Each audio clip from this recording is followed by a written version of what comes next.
My best Rachel impersonation, but I won't do it justice, I'm sure. First, we'll start with our COVID updates. If you want to go to the next slide. This is the same chart you've seen, I think, regularly. We've got last week on the top, this week below. Nothing major happening. You can see 18 fewer hospitalizations than last week. A reversal there with the people seeking emergency care, up 26 over this last week, and a pretty small uptick in people getting up to date on their vaccinations. And that is from Salt Lake County data. Next slide.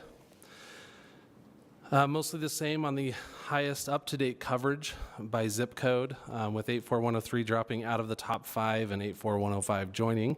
Unfortunately, in our lowest up-to-date coverage group, we do see a new city zip code join 84104 and 84116, and that is 84119, which is not entirely in the city.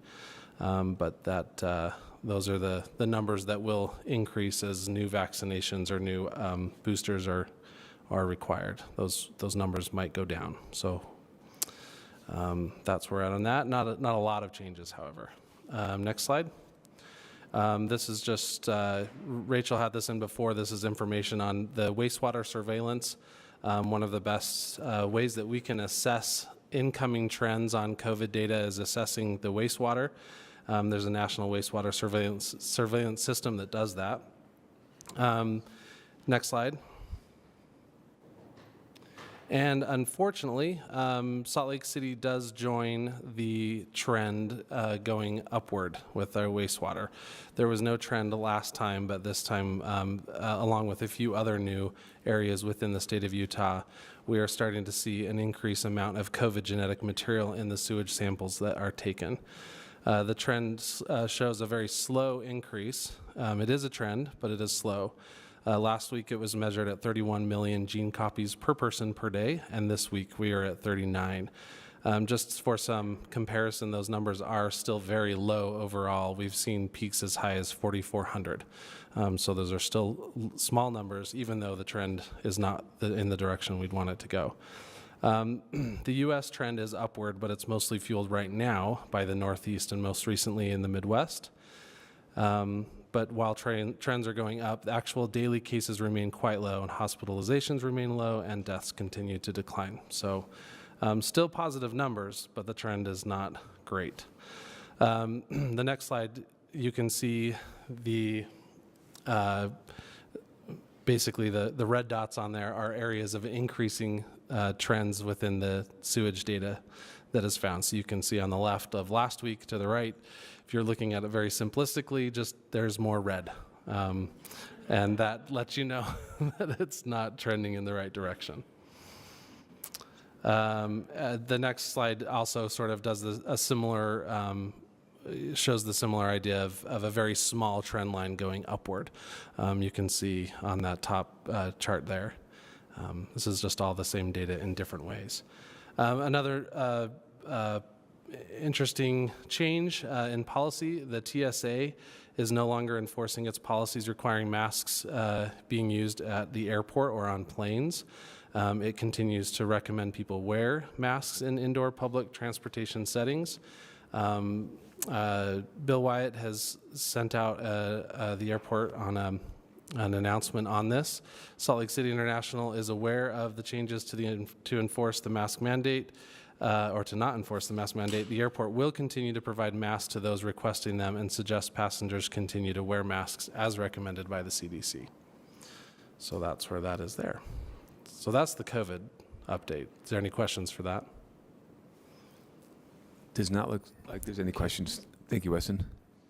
And then I'll move into the community engagement highlights. Oh, wow, look. See, I'm going to improve this every time. I'm now seeing on the screen that it's right in the middle, right where the line is. I'll figure it out one of these days. Or we need to just get one screen that doesn't have the lines, so maybe that would work.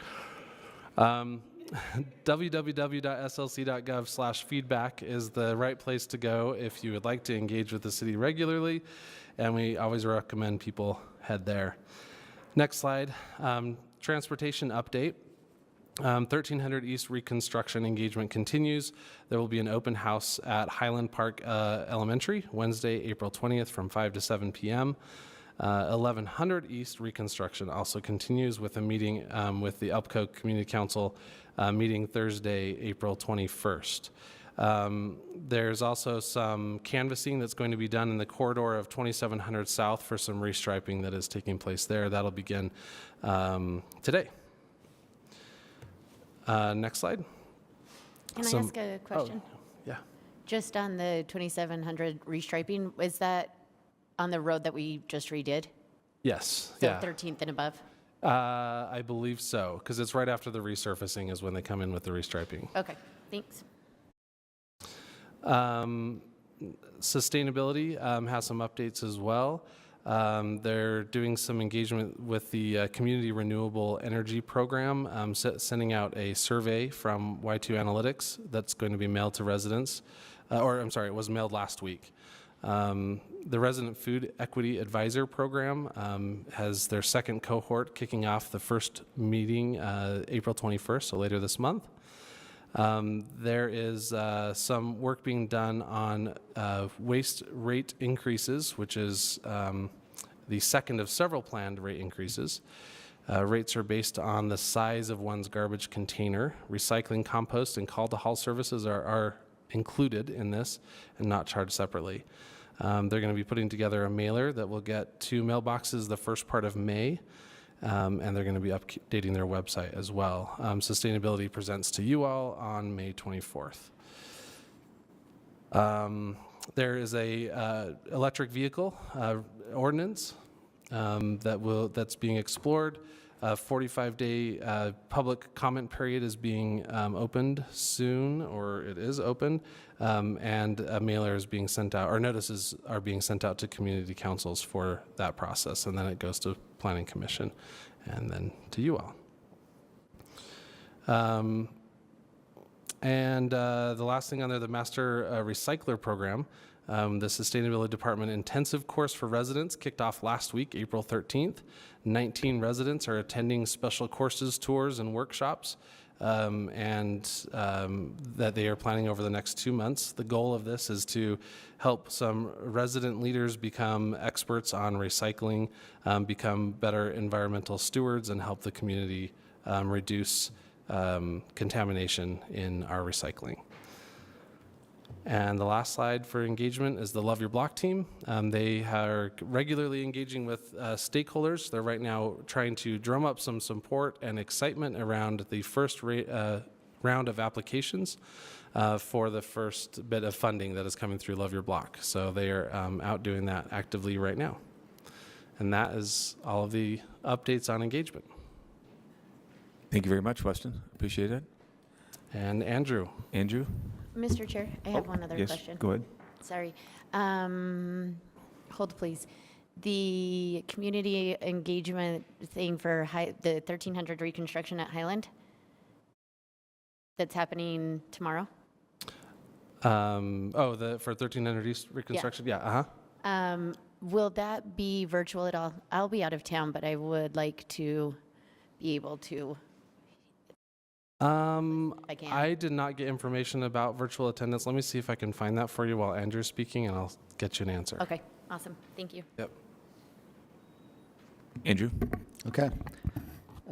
Thank you. You see on the slides up there, the new number this week is 97.7% total occupancy at the resource centers, up slightly, again, very high. Next slide. Oh, St. Vincent de Paul was at 67 for its last week of operations on average each night. The next slide is about updates on cleaning and abatements. You'll see this week West Side focus for a lot of smaller camps over there. Again, Victory Road is a very large camp, and probably by the end of the month it'll be addressed. It also depends on weather, obviously, and the soil conditions to get up there. So there'll be some factors to be evaluated in the next 2 weeks on that. The city towing contract for the pilot program that was approved by the council last year We have run into some issues with operators, just contracted operators who can do the service itself. And so that's being worked through. It has limited the ability to actually tow vehicles as needed. So it has slowed down some of those options. VOA, the outreach teams, are still actively engaging with folks who are camping in vehicles and offering services to them. But we anticipate that'll pick up as we get the new operators on board. The kayak or bicycle court, which is planned for Friday, had to pivot quite a bit. They went to the Point, in fact, on Friday and offered services directly there to the residents. As you may or may not recall, the Point is primarily folks who are veterans or over the age of 65 and are focusing on their needs. They heard 4 cases were heard there by the courts, which is helpful and very appreciative by the residents and the staff there. And then the emergency access number is ongoing, 801-990-9999. Next slide. This next one you'll maybe remember a little bit from last week, but with a couple of updates. The Sallie Valley Coalition to End Homelessness, we talked about the Built for Zero initiative they're working on. They are also still working on the Medically Vulnerable Population Program, the MVP, which is based off the Ramada this year, and they are seeking funding and also locations throughout the summer and into the fall for that permanent program. We talked about the mayor's office last week, and then the State Office of Homelessness Services, along with their master plan, or strategic plan, excuse me, they've also reopened the application process for the homeless mitigation funding for the state, which was increased this year by the legislature. And so they had to reopen the application process. Salt Lake City has reapplied as of last week for additional funding. And based on the formula, we do anticipate getting about $2.75 million for the base funding for the city. And then the next piece, number 4, is new. Update on the winter overflow planning for next winter. And based on state legislation, the process was put in place to have the Conference of Mayors, along with the Council of Government, which you all, I'm sure, are very aware of, or chairs at least, to take the lead on there with the Salt Lake Valley Coalition to End Homelessness to identify locations and then figure out where it should go, or multiple locations. The subcommittee they appointed to sort of start this process did meet on Friday the 15th. They came up with some basic building criteria so cities can go and look for locations that would meet the needs. And their next meeting is a week from Thursday, the 28th. They generally meet every month, every other month, depending on the COG schedule as well. So there's not a lot of meetings this year. There'll be a lot of work to be done in the short term. So that is moving forward, and we can share those details with you as they come available or as you're interested. Just let us know. The last thing, just so you're aware, the overflow for winter this year did close last week, on Friday, and the operators, I want to make sure that they're identified. The Road Home, Salt Lake Valley Coalition and Homelessness was one of the helps. Shelter the Homeless also did a lot of work behind the scenes there to make that happen on those locations. It was incredibly difficult every year, but this year particularly with the staffing shortages. So we're appreciative of their efforts and how smoothly they ran overall. I want to make sure that they're identified and given credit for that. I would also be remiss if I didn't say that they would all prefer to have a year-round option so it doesn't ramp up and ramp down every year. It's a difficult process for everybody to close down those facilities in the springtime. Will we see an outbrief or maybe a point paper on how well it went and maybe some recommendations? I know we got the COM working on next winter's overflow, but just to the point you just made, is there going to be a presentation to us, or whether it's written or verbal? They are working on, the providers are working on a synopsis essentially with the data from the wintertime. It'll probably include also their financial data and the actual costs they saw, some outcomes about housing, those kind of things, how many folks they saw, and we'll have that as soon as they're ready. Thank you very much. Appreciate that. Sure. Do we know, at last check, when I checked in with them, there were about 40 people who were identified as wanting housing or an option afterwards that didn't have any. What was the final number for people who were left without housing? I don't have that number yet, unfortunately. I do know that about a week before they closed, 20 folks had been placed in housing, and everybody in the medically vulnerable rooms have been offered options back in the resource centers. We did find, just anecdotally, that folks who came from the resource centers went back to the resource centers again. Folks who came from unsheltered camping generally went back to unsheltered camping as well. And then you said they would rather have a year-round option. Which entity is they, or is that all of them in aggregate? Probably, I mean, I'd hate to speak for all of them, but the road homes operated for a couple of years now, the overflow, and I think they would prefer having a year-round option. Do they have a strategic plan or a project plan that they want to propose so that we can review it and get on board with them and help with that? Or Yeah, are they waiting for us to create something? No, the medically vulnerable program is one piece of that. That would Okay. recreate part of the Ramada portion. There's a couple of issues with it. Number one is just staffing. Can they get the staffing to do that?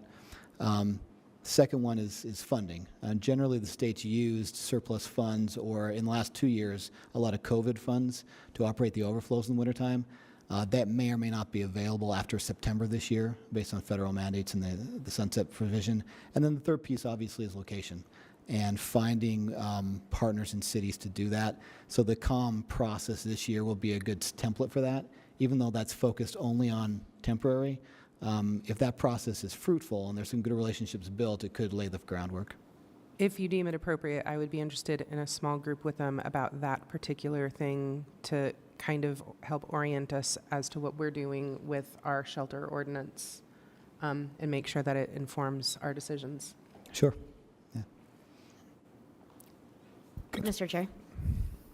Thank you, Andrew. I just wanted to mention, and I know I mentioned this 2 weeks ago, but part of the reason that Homeless Court had to pivot so much was because, again, there was an abatement right before, this time before we had it scheduled.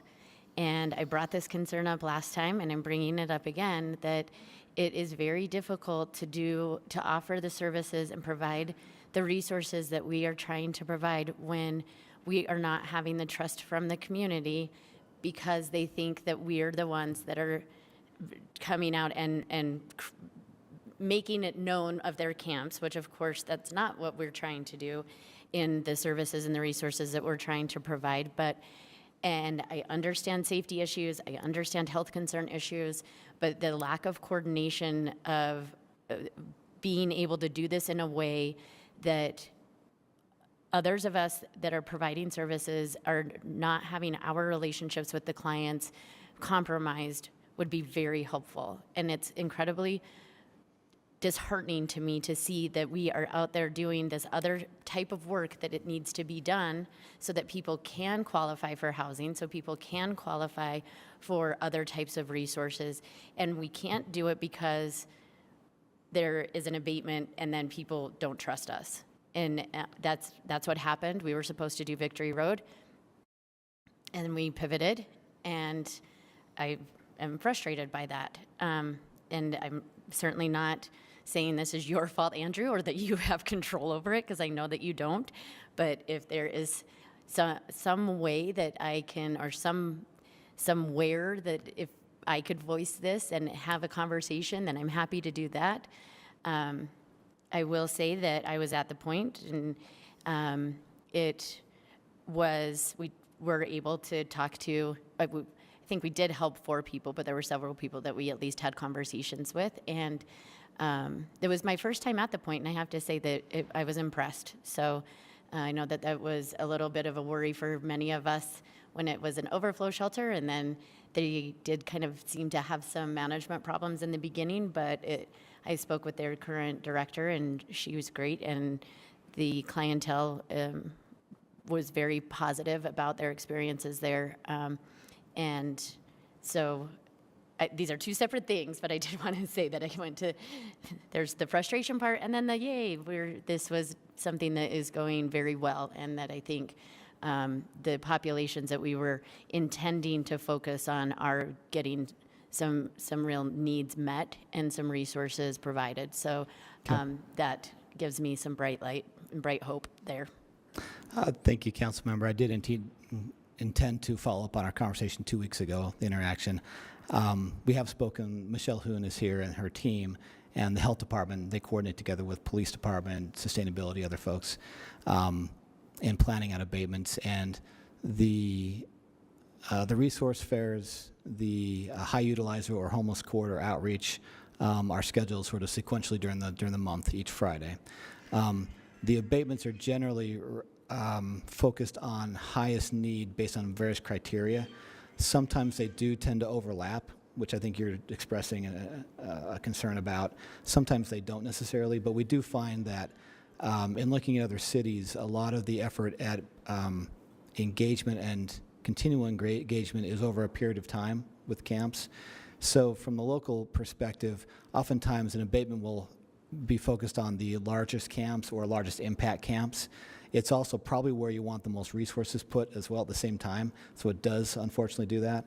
I know that they're working on trying to figure out how to do ongoing engagement as frequently as possible, well in advance of any sort of cleanup or abatement efforts, and also still try and focus as much effort prior to abatements as possible, but it's a tricky balance as you're identifying. I'd be happy to set up a meeting quickly or a quick discussion if that'd be helpful as well. Have you involved in that? Yes, please. Thanks. Thank you. Thank you for the questions. Thank you, Andrew. One Go ahead, Weston. quick answer for Councilmember Fowler on the 1300 East reconstruction at Highland Park Elementary. There will be a virtual option, so we'll make sure to get you that information. That's it. Wonderful. Thank you for the update. Appreciate it. Thanks. Council will be moving on to item number 2, amending the Salt Lake City Code pertaining to the use of city-owned motor vehicles. At the table, we have Ben Lutke from our staff, and Sarah Montoya might be on the screen. And we have Lisa. So Ben, I turn the time over to you. Thanks, Mr. Chair. I think Chief Brown and Acting Director Jorge Chamorro may also be joining us virtually, in case questions come up. This is the first briefing on the proposed ordinance amendment. The changes would mostly impact public safety employees. Council Chair, I'm unable to hear Ben.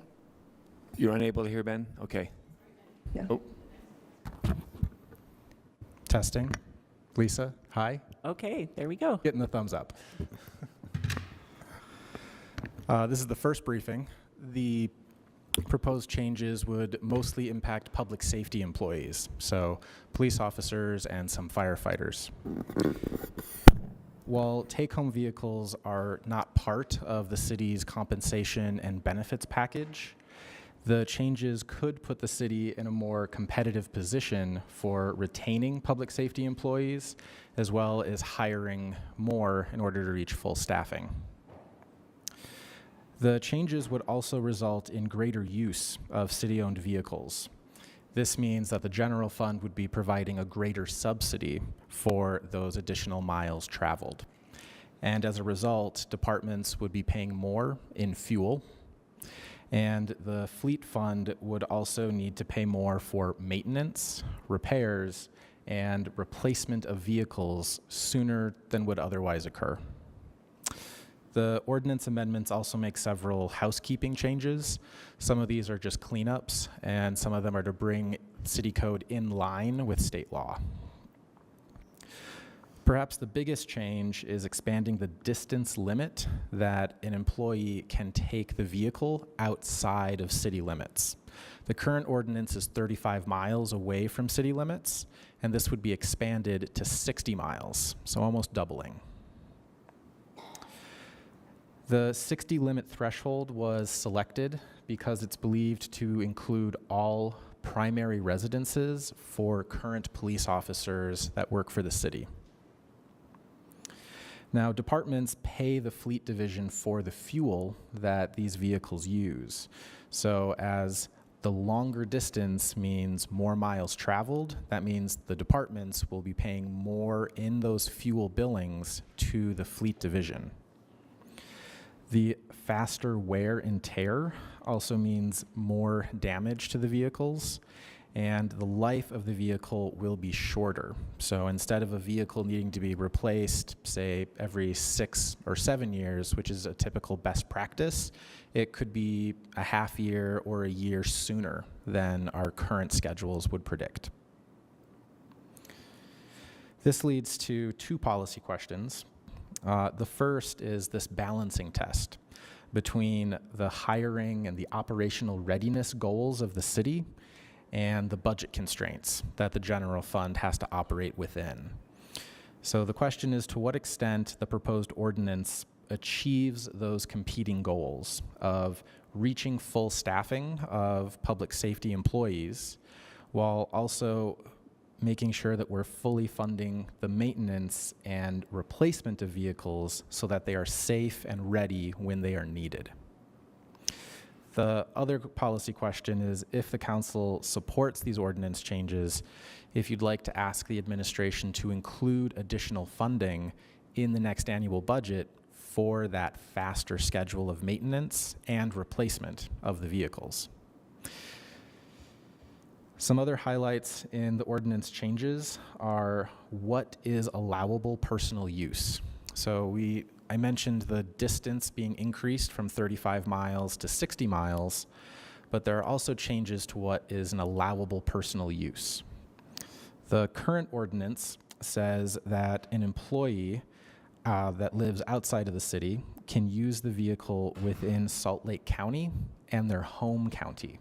So that's a pretty wide area to use. And the ordinance would restrict this a little bit to say allowable uses are within their standard commute as defined from where they live to where they work, using Google Maps or another mapping software to draw the shortest route, as well as a radius around their primary residence.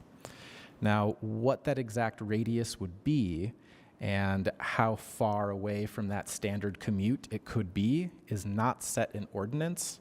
Each department would set their own policy to determine what those reasonable uses are. So there would be some variation between departments. There is also a citywide policy that would be written by fleet. So there's 2 sets of policies that would be required by the ordinance. You have this overall umbrella policy that the fleet division would set out for all take-home vehicles. And then underneath that, you would have individual department policies setting out the details about the radiuses from their home and the standard commute. And this raises the policy question about how those 2 sets of policies, the overall fleet policy and the individual department policy, how would those be coordinated? There could be a lot of room for variation between the departments. Sometimes that might be a good thing in order to meet the needs of the departments, but it also could create potential for conflicts. When an employee does have a take-home vehicle, they do make a payment to the general fund, and there are 2 different payments that might be made. The first is $3 per mile for taking the vehicle from their place of employment to their home. And that $3 per mile fee is set in ordinance. It has not been updated in over a decade. This means the subsidy that is being paid by the general fund increases each year as the purchasing power of those dollars goes down. The city has a fleet advisory committee made up of internal employees from different departments. And back in 2019, they took a look at how much of a subsidy is the city providing? How much does that $3 cover? And so there's 2 ways to look at it. If you only count the fuel and the maintenance costs, then it's estimated that the city and the employee are splitting the costs about 50-50. But of course, there are more costs than just fuel and maintenance. If you also include insurance, the wear and tear, and needing to replace the vehicle sooner, then the city is subsidizing 80% of the cost, and the $3 per mile fee is only paying about 20% of the costs. And this is a life cycle cost, the way to look at the total cost of the vehicle over its whole useful life. And that's typically a more accurate way to look at the costs that the general fund is incurring over the useful life of the vehicle. The other fee I mentioned is if the vehicle is used by the employee to go to another job. It's called secondary employment. And in that instance, the fee is doubled, and it's $6 per mile. That's less common, but it does occur. Another thing to note on the fees, they're not increased annually by inflation or the Consumer Price Index, the CPI. Many general fund fees are updated as part of the annual budget based on inflation. This one is not. That leads to the policy question of who should be evaluating those fees and how often. The current ordinance sets that responsibility with the council. Historically, the council has not evaluated the $3 per mile fee each year. One of the questions for the council is, should it remain a responsibility with this body, or would it be better left to another part of the city, such as the finance department, which evaluates many of the city's fees, does cost justification, and it could also go to the fleet division since they're the ones who are actually repairing and replacing these vehicles. It could be updated annually. It could be part of the mayor's recommended budget, like many other general fund fees are, but the ordinance would need to change in order to shift the responsibility for evaluating the fee. And it is not part of the proposal to change that, not the version in front of you today. One last thing, the city's fleet of vehicles, most of them do have GPS devices, and the location data is tracked. So when an employee is told, you can only go from your place of employment to your primary residence and then a certain radius around your home, there is GPS data to track the movements of the vehicle. And Fleet has implemented a software platform to gather that, to set what's called a geofence, basically a boundary on a map. And if the vehicle goes over that line, then an alert can be sent to the department to notify them, hey, this vehicle is outside of what should be its allowable area. So that is a compliance and monitoring tool that departments can use in order to make sure that the ordinance requirements are being followed. It will take training, and they will need to set up customized reports, identify what these allowable areas are for every individual employee, which is several hundred. So it's not something that's immediately going to be available across the board, but it is something that Fleet currently has. It'll take time to train and set it up. That's everything I have, Mr. Chair. Thank you very much, Ben. I appreciate that. Any questions for Ben at this time? Mr. Chair. Go ahead. Ben, I have a few questions. I still don't, I'm learning a lot about this. But so I'm confused about the $3 that the person taking the vehicle has to pay to use this. Is that, am I understanding this correctly? Is that they have to pay that to be able to take the vehicle home? $3 per mile. Per mile, yes. Yes. That's not like $180 a day. That's per month. It's not, because it's $3 per mile, but if you live 60 miles, that'd be $180. So it can't, it's got to be for a period. I think it's deducted from biweekly paychecks, I think is how it's done. But it's calculated every time that this person drives this mile? It's every time the vehicle is taken for personal use to their house. And do we want to distinguish public safety versus other city employee vehicles and how that relates to it? Like typically most employees don't take city vehicles, I guess, is what I was getting at. Yeah, that's a good point. The vast majority of city employees that are impacted are firefighters and police officers. There's a few other exceptions, but the vast majority are police officers and firefighters. I heard that $3 is still not enough to cover the wear and tear, the service, and whatever else. But if a person from the police and the fire an officer is taking the vehicle and we are using this as a tool for retention and to attract more people to $3 seems like a lot to me. I don't know. I just don't understand how this is, how someone will actually do it. And I think that's why Dan's, Councilmember Dugan's point was probably a more kind of practical way to think about it, which is how much per month does an employee pay to have a vehicle that's fully gassed and insured and maintained. And so, you know, an average distance, maybe it's $100, $200 a month or something like that. Yeah. So it's still much less expensive than having your own personal vehicle and paying for insurance and licensing and all that. Yeah. So, and gas, especially right now. And so it's, I think obviously we calculate it based on the mileage, and that's what the number that's in the ordinance, but I think the per month sort of net effect of that per mile is probably where that retention decision comes into the employee rate. That makes sense. That makes a lot of sense, and I appreciate that. But I do hold on one second. I think Lisa might have a answer. Lisa. Yeah, thank you, Council. Thank you, Council Chair. And I apologize for not being there in person. And I am, as always, a poor substitute for Rachel, who has really taken the lead on this ordinance. So I'm here to answer some of those questions. It's my understanding on the per mile, charge to the employee that is not so. And Jen's point is a good one. We provide city vehicles for city use to a lot of different employees, and in public safety, we provide city vehicles for city use. The fee itself is for that outside of that city use usage that an employee might utilize the vehicle for, not for their actually daily commute even. So that 60 miles that we're proposing in this ordinance change is not part of that $3 or $6 fee. It's when they go outside of that daily commute mileage that we're proposing, that's when that fee kicks in on a per mile basis.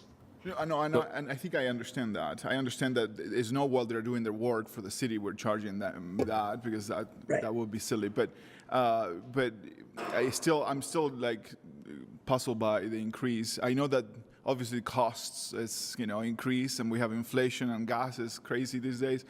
But I still don't know, will that affect a lot of them to not take the vehicle home, which I feel like we're barely getting there to the point where we are staffing, we're getting to the people, we're just staffing correctly or getting there, and this is a tool for attracting officers to our police force and to our fire. So I'm a little nervous about increasing that because again, don't we want to be the most the best staff and attracts the best officers here? But so I guess that's a question for the air. Oh, yes. Go ahead, Lisa. Yeah, I just want to be clear that the proposed ordinance does not include a recommendation to increase that fee. I think Ben was pointing out that it hasn't been looked at in many years, and that perhaps the council might want to look at that fee as part of the discussion. And sorry, I should have done a little more research on this before throwing all these questions, I guess. But on the software that may be included to track this, sometimes you need a lot of staff to track all of this. And I know the software doesn't manage itself, and I wonder if we have the people or that will come with a recommendation for staff to manage the software and how many vehicles we're managing. So thank you. Yeah, I'd be happy to try and bring a little clarification to that as well. For the council's information, the fleet has and manages a GPS software tracking for all of its city fleet, and it has multiple capabilities.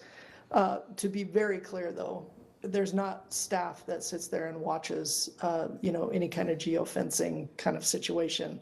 What we would propose in this ordinance change is that we would provide a standardized report to every single department that outlines when a vehicle has gone outside of their prescribed daily commute mileage. So, and that geofencing that Ben described. So you've got the daily commute mileage, which is not to exceed the 60 miles, and then an already decided upon geofence that they're, permissible to drive around in, sort of a de minimis personal use kind of fencing, geofence. And the fleet would provide a report to department directors monthly, quarterly, whenever it's most applicable, to describe when those allowable limits have been exceeded and by whom. So it's not going to be somebody sitting there watching and managing a software solution. Okay, so the report is, okay, thank you, I appreciate that. And I didn't also think that there will be a person sitting on it, but creating reports sometimes it requires some staff, but I appreciate the response. Thank you so much. So thank you, Lisa. I just want to clarify this, maybe just not only for myself, maybe for others. So you live 50 miles from the city, and your geofence travel to the city and back is not charged. So you're not going to be charged for 100 miles with give or take of the geofence of that travel there. But say you travel 110 miles, that 10 miles is charged to you at $3 a mile. So you're charged for $30 for that use of that vehicle for that, say, that day or for that week. Mm-hmm. So I appreciate that, and I do appreciate this ordinance, but I also have a lot of questions because, part of our job is to make sure we're financially, fiscally responsible to the city, and I think going from 35 miles to 60 miles is an additional impact to our budget, and it would be nice to see what that impact would be, and it should be in the budget every year. And then I'd also like to look at some of the all the policy questions, but the one specifically is that, is this $3 right? Is it too much? Is it too little? I think we should have that answered, and should it be based on the CPI so we're not constantly coming back to us in 10 years and increasing something, and that the finance department be the ones who evaluates and tracks us and provides us the information. I don't think it should be coming from the council to evaluate that. It should be the finance department. And with a new ERP system, this might be another test of the ERP system on that. But I think this is a nice ordinance to look at, but I think there's a lot of questions we should have answered, because right now it's at a very simple state. And there's a lot of holes, I think, in this thing if we want to look at it as a fiscal responsibility of the city council. So I appreciate the ordinance bringing it up to us, but I think we still have a lot of work to be completed before we can actually vote on it. Mr. Chair? Oh, go ahead, Chief. Chief Brown. Hey, can I just clarify one thing? Right now, officers are allowed to live 35 miles away from the nearest border of the city. Any officer that falls within that distance and they choose to be part of the take-home car policy pays per mile. Any officer that lives outside of that can't take their car home. So what we're talking about is extending it to 60 miles. So they pay the $3. If you live 30 miles away, it's $90. If you live 60 miles away, it'd be $180. So you pay for the distance you live from the border of the city to your house and back. That is your commute with that circle of reasonable use. So that's how the existing policy is right now. So, Chief, that seems like I'm getting confused here, because I was just understood that after that transfer back and forth to your house and back wasn't charged, but anything greater was charged. So no, every day you drive your car home, the way we figure the charge is from the closest city border to your residence. So if you're 30 miles away, you'll pay the $3 a mile, $90. So if you live outside the 35 mile, you can't take your car home. What we're talking about is extending that mile radius to 60. So those officers would pay $180 to take their car home and back. The mileage they use within the city doing their job, I mean, that's the work they do. I'm sorry, Chief. So I'm going to ask you the question. So I live 60 miles away, right? And I take my vehicle home, and that's 120 miles round trip. So that's 120 times 3. That's $240 a day. 120 times 3, $360. $360. So I'm confused. Yeah, Okay. no, we only, first off, if you live 60 miles away, you can't take your car home. That's what we're talking about, increasing that mileage. But right now, it's 35. So to figure the commute, you take the closest city border to your house is 35, or whatever mileage it is. That's what the charge is per month. It's not every day. It's not both back and Okay, forth. That's a set fee. So that goes back It's to, a we had, monthly charge assessed on a biweekly basis. From the border to, the closest distance from the border to your home. so, okay, Right bi-weekly. now, it's 35. We want to increase it to 60. Boy, oh boy, I'm really slow on this thing, because if I drive home 1 day a week or 5 days a week, is it this? It's the same. It's the same. It's not per day, it's per month. Is that correct? Yeah. Correct. And so what they mean by biweekly is that it's divided up based on how employees get their paychecks. It's automatically deducted from the paychecks. That's what biweekly means. So I think again, from a policy basis, I think thinking about it from how much does it cost you a month to have a car? Does it cost you $250 now and it will cost you $350, or does it cost you, however many? So I appreciate the discussion here, but I still think we look at the financial responsibility of the city council on the budget and how this would impact our budget, and how it, and I would also request a little bit more clarification in that algebra equation that we just did. Maybe it was even advanced calculus we just did there on that, because that was very confusing, especially when I was just looking at the report. So we need some clarification on that and some policy questions answered, and then I'd be more than willing to look at the ordinance again.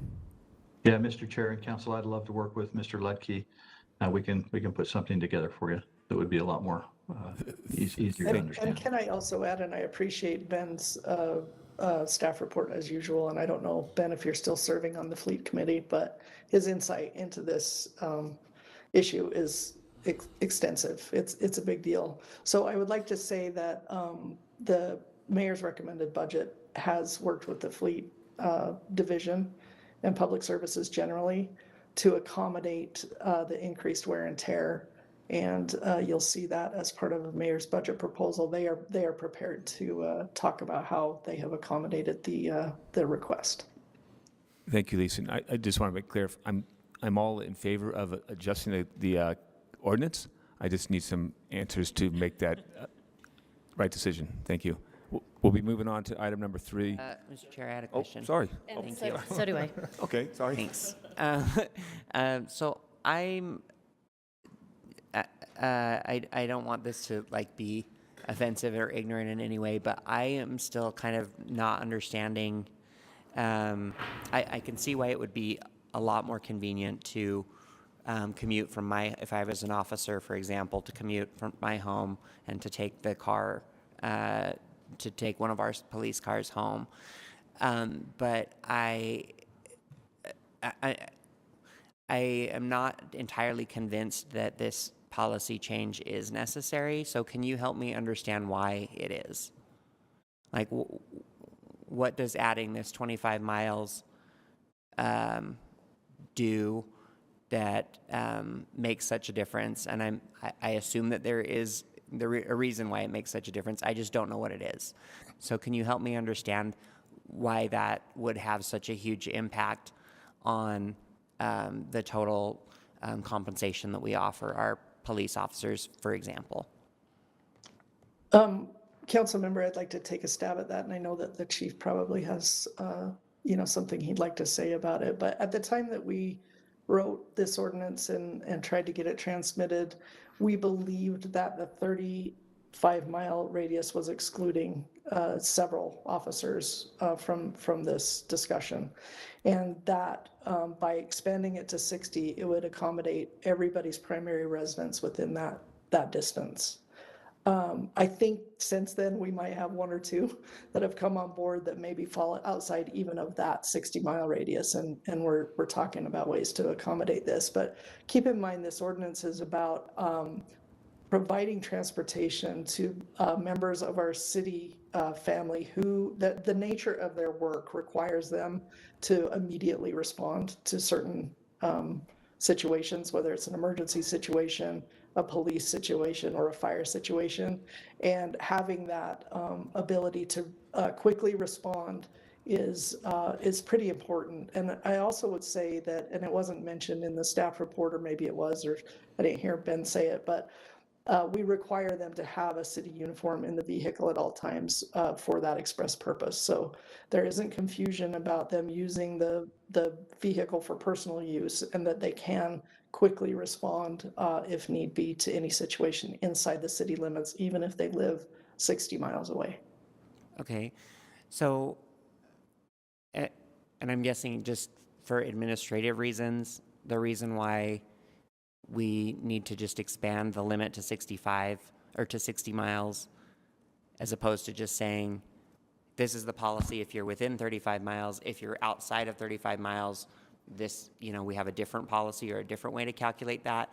Whether you live 31 miles or whether you live 100 miles, this is how we calculate it. Is that not a better way to do it? Or for administrative reasons, is that too complicated?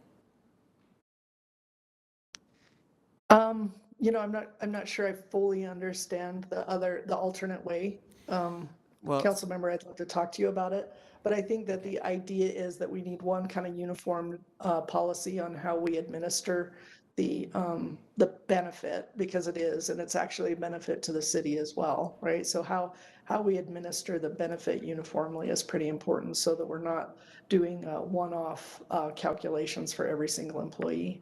okay. And Councilmember Warden, if I could, let me just give you a real life example. Extending the boundary to 60 miles would pick up anywhere from 10 to 15 officers that live outside that 35-mile radius. But some of those officers are sergeants over SWAT, they're over the public order unit. And I'll give you an example. There's an SVU, a special victims unit detective.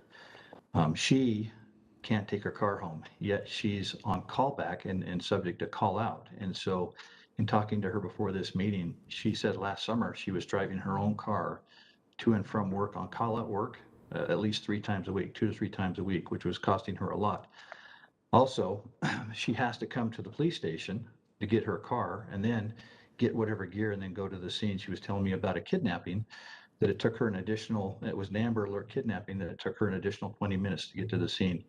Now, 20 minutes doesn't seem like a lot, but in the work we do, minutes matter. So there's those examples that would really make us a more operational ready department, and it would actually help us in our response times to the communities that we serve here. Okay, so it's not just about this being a benefit or employee benefit, that this is also a public safety benefit to the city. Exactly.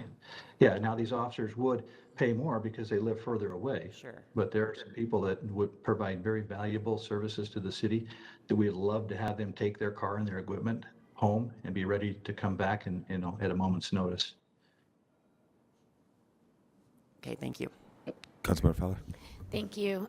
I think just in some discussion, or what I'm hearing in some ways, is there's the question of the $3 and how that may or may not be a benefit to the employee or an incentive. And so I think to answer that, if we could come back, I know this sounds strange, but with sort of a hypothetical of like, if you drive your car 35 miles every day, and take into account registration, insurance, licensing, wear and tear, and gas mileage, what would you on average be spending? I think that will help answer that $3 question that seems to be something that we just talked about and want some answers to. And so I know that might be like a very strange request, but I'm sure there is something out in the world of like a way to calculate that. And then it would help us, I think, determine what that $3 looks like, and if we need to adjust it at all, as I think was a question that came up a little bit earlier. So I would request something like that. Thank you. Any other further comments or questions from the council? I appreciate the discussion. I sorry. I thought I was the only one confused here, so it makes me feel very good at the end. So Sorry, I do have one more. It's really fast. So the reason why it was set at 35 before, when this policy was created, was just because that basically, with a few outliers, encapsulated most of the department? Or was there another reason why 30 or 35 was chosen before? And done. I'm not sure I can answer that question, honestly. If anybody, I asked. I was here at the time and can share. Chief Lieb and Jorge to hop on here to answer this. I'm not sure anybody here really knows how Lisa, the 35 Lisa, was Jennifer set. does. Sorry, Lisa. Yeah. I was here at the time. I was not the main Oh, analyst great. on it, so Go, Jen. Lehua could share her baggage, but it really was quite arbitrary. I think that they were trying to get. I mean, there were like. You thought we had a lot of maps for redistricting, let me tell you. And so I think they were trying at the time to get as many of sort of the clusters of officers that lived within those boundaries, and they even played around with like where they calculated it from, and then that's when we ended up shifting it to the boundary of the city instead of this arbitrary point in the center of the city, and what is your definition of the center of the city? That was a whole thing. So I think it was a lot less scientific than I think we try to do things, but it was just the reality of the time. I mean, this was 17, 18 years ago now. So yeah. Well, Sorry. a lot of, okay. That's the truth. Okay. It would be helpful to know for me too, like how other cities calculate it and why whatever their system is that they use isn't why we can't just adopt that. But I would like to know that too. Thanks. Thank you very much, Council, and Lisa, Chief, Sarah, Ben. Appreciate that. We have a lot of open holes and questions, and I look forward to the future discussion. Thank you very much. We're going to move on to item number 3, which is informational status update on the Foothill Trail System. At the table, we have Allison, and we have Tyler Murdoch and Tyler Fonero, and I think Kristen is, Yeah. and she'll be online. Yeah, she is. Allison, it's all yours. Thank you, Mr. Chair. This is an informational status update on the Foothill Trail System. So now for something completely different. In a discussion of items in the FY22 budget amendment number 6. I'm sorry, Allison, could you just put the microphone a little closer to your face? Thank you. Couldn't see where that voice was coming from, Cindy. Exactly. So we'll start over. This is an informational status update on the Foothills Trail System.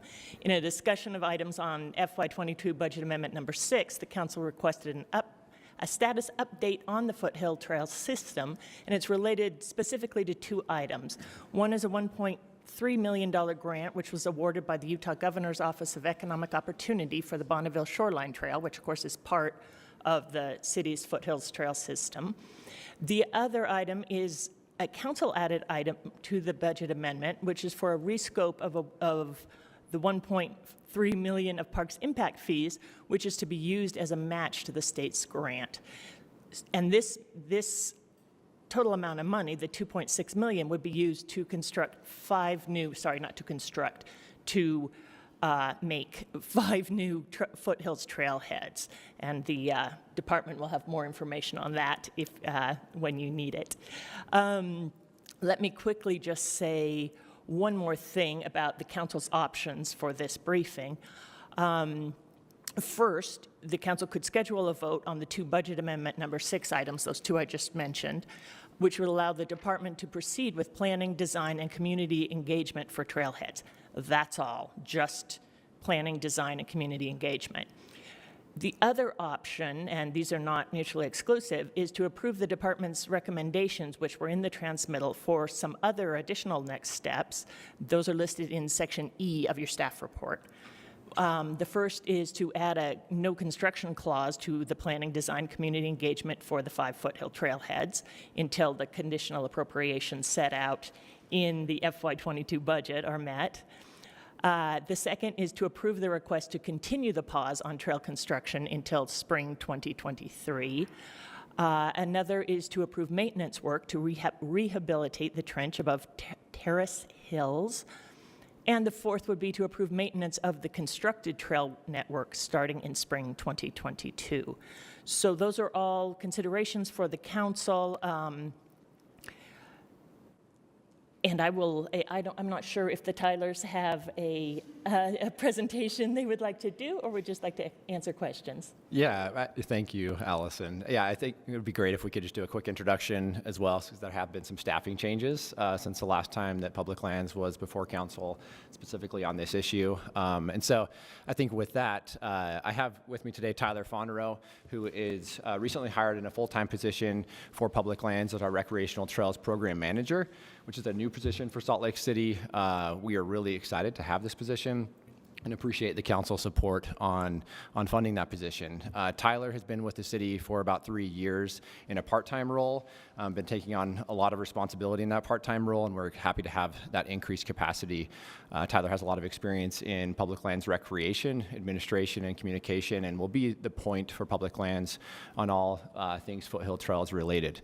So happy to have Tyler here. Kristen is also joining us remotely today as well. And then the other staffing change is obviously myself. Have taken on a role within Public Lands as a deputy director, oversee our planning, ecological services, and our trails and natural lands team. I think, being here a few weeks ago, talking about our Public Lands master plan, there's a lot of exciting work happening within Public Lands, and I'm excited to step into this role, and specifically around the Foothill Trails. I know this has been a very hot topic of conversation over the past 2 years, and I think we have made a lot of good progress in the things that we'll be talking about today, but I'm excited to work with council and key stakeholders and really all recreational trail users, both within the city and regionally, to figure out a way to steward these trails and our natural areas in a sustainable way. We have an increased usage occurring in the Foothill Trails, as everybody who visits that area knows, and we have to figure out a way to balance both the conservation, ecological, and wildlife values of these spaces, and I think as Public Lands, we're committed to doing that.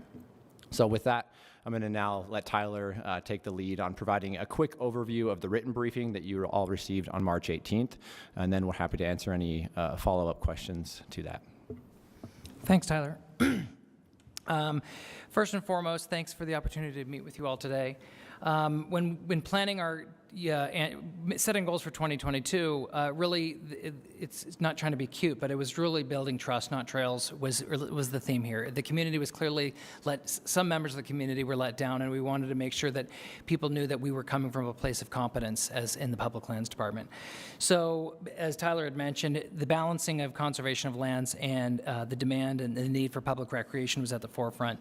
So a couple pieces that have happened behind the scene, just wanted to give you some context for the rationale of our transmittal. One was the RFP that went out in December for finding an evaluative firm to help us assess the construction of Phase 1 and the process so far. We went through that process, we had our responses, and they all said what we asked them to do, and when we looked at it, we said, this isn't they're doing what we're asking them to do, but it's not what we need. So we decided to take the longer route of stopping, rewriting it, and being more fulfilled.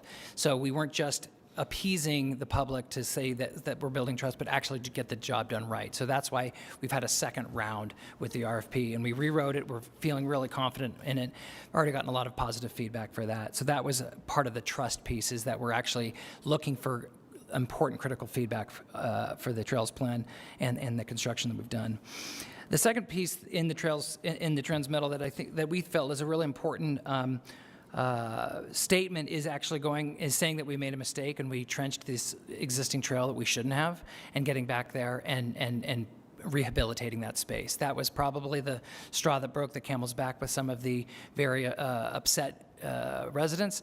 And when we went forward to that group recently with both the transmittal that we've sent to you all and the updated RFP, they pointed to those two documents, and this is what trust building is about. They were very happy that that's the direction we were going. So I'm really happy that some of these more vocal critics are on board and ready to pull back on their community council debates and start working with us, not against us. So that's been positive so far. The last piece is the maintenance of trail work. The irony is I understand that we want to have a pause, but if we don't take care of what we've done, that's going to deteriorate and actually make things worse. And in the name of conservation, conservation is going to suffer. So that's why we're asking to get out there to take sure that the invasive weeds are gone, that the trails are in strong condition. So those are the main topics that we are asking for your support today. Go ahead, Tyler. Yeah, I'm happy to answer any questions. I know there was some specific questions that were asked by Councilmember Wharton. I believe we sent those along and responded to each of those, but if there's any other follow-up questions, happy to answer those here today. Thank you, Tyler. Any questions for Tyler? Councilmember Wharton.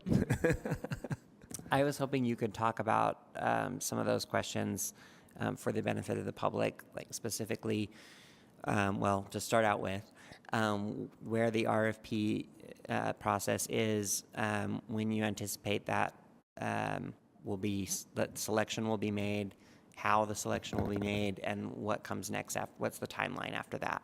Sure. So we are live with our updated RFP. The bidders, offerers have till April 29th to submit their proposal. At that point, we have 6 committee members, 3 voting members, 3 non-voting members. Due to the purchasing department guidelines, I'm not at liberty to say who that committee is, but it is a nice balance of city employees, federal employees that have experience in conservation, and as well as city employees from other departments. And then also from other landowners within Salt Lake City that are the University of Utah. So they're represented as well. And then from there, we anticipate taking 2 to 3 weeks to go through the RFPs and hopefully make a decision based on the scope and the scoring that we laid out. I don't have those exact scoring numbers with me right now. I can definitely share that with you when we're in that spot. But it really has to do with the quality of the and the experience of the offerer, not necessarily the lowest bidder. And then the timeline for that will be hopefully by the end of May, we'll have that agreement completed. And then we're expecting 10 to 14 months for that evaluation to occur. So likely spring or summer 2023 before that evaluation is complete. One of the major components that we shifted in the trails in this evaluation, in this RFP, is actually putting a little bit more of a microscope on the trails plan itself and getting more formal feedback on some of the assumptions that were made in 2016, 2009 through 2018-19 when the trails plan was started. Some of obvious things didn't exist yet, like a global pandemic, and recognizing the importance of not sacrificing conservation just because there's higher demand. Other things, for example, is the advent of mountain bike technology makes a mountain bike a much different animal than it was 4 years ago. And then making sure that all the assumptions that were made have a little bit more documentation behind them. So that'll be part of the evaluation as well. Okay. And I intend this question to be neutral, even though it might not sound like it. But just how will the RFP build on the success of existing trails rather than just confirming that we did it right? Like, how do we know that this is going to be, so I'm not trying to imply that, where mistakes were made or whatever, but I want to make sure that this is a true, and I think that what we need in saying we're, trying to regain public trust in this process is something that isn't just saying, yeah, we did everything right. There's nothing to worry about here. Like, how do we make sure that happens in the RFP? By being very transparent, yeah. Not necessarily in the RFP, but in the RFP, but in the follow-through. So one of the built-in constructions we have is when we update the plan, and which includes an addendum to the plan, which you all and the mayor and the council will have an opportunity to see, is to ensure that those steps are in place with timelines and accountability within. One of the basic assumptions in the phase one that I could say confidently now is not a good assumption was how we put them out to bid, which was a design and build model versus a design, study, restudy, redesign, restudy, redesign, restudy, build. So that there's a lot of built-in time for accountability to make sure that whether it's a coyote den is not being harmed, or a habitat, or bringing in more invasive weeds, or making sure that we're making sure that a downhill bike trail is a good asset to this part of the foothills, and those are the built-in constructs that we will have with both the trail design form and, candidly, with our own learning curve, that we want to make sure we're doing it right, not just getting it done. Okay. I think just to add to that, you'll hear us use the term planning level alignments, and that's really what came out of the Foothill Trails Master Plan. And we found in phase one that those planning level alignments in many cases needed to be vetted, as Tyler indicated more. And so in the evaluation and recommendation for phase two, I think that's how we build trust in any new trails, is we have that built in terms of the planning level alignment, and then a construction level alignment for all future trails that doesn't have, in many cases last time we had a contractor who was anxious to go. They were getting paid by building that mileage. And I think as we look at phase two and phase three, we want to prevent that from happening in the future by having construction level alignments designed separately. Okay. The other thing, I think this question I didn't submit ahead of time, but I've heard a lot from neighbors up by the trailheads that I think the pandemic, us not anticipating that is like there's a lot of infrastructure around the trails that was really exhausted by the heavy trail use. And while I wanted to think that was, going to ease up with the pandemic, it hasn't yet. So what kind of things is Parks doing to help with that? I'm talking like parking, bathrooms, designing trailheads in a way that makes it harder for people to get an e-bike onto the trail. What about those things? I would say that one of the key things, actually, and put it in, is the promotion of sustainable trail culture at the last part of segment, D, which really has to do with public education and community engagement. Trailheads infrastructure is going to be important. That's one of the reasons why we're obviously strongly supporting the going forward of the design of these trailheads, because we can talk all day long about social media and all the communications and newsletters, but we're going to get most of the people at the trailhead and engaging them there, getting the cohort of trail ambassadors from our community. We'd love to have 16 rangers in the foothills, but we don't yet. And we're going to get 16 trail ambassadors. These are the people who are going to be, hey, can we talk about this? Do you know about this? We don't even have a very clear policy on whether mountain bikes are even allowed in the foothills, even though that's a huge point of discussion. So that was one of our goals through public engagement, signage, and the work we do this year is to be able to start building that culture around proper trail etiquette. I thought there's a little ambiguity in the policy, but I thought that it's pretty clear that our intent is to ban any motorized vehicle. Yes. Okay. That's great. Thank you. There are some recent state laws that have made some changes with regards to that, but yes. Some significant loopholes to that. And then having it stated and having it enforced are two massive different things. If we want to talk off-leash dogs, we can talk about that too. I support more rangers for the trails, obviously. Clearly.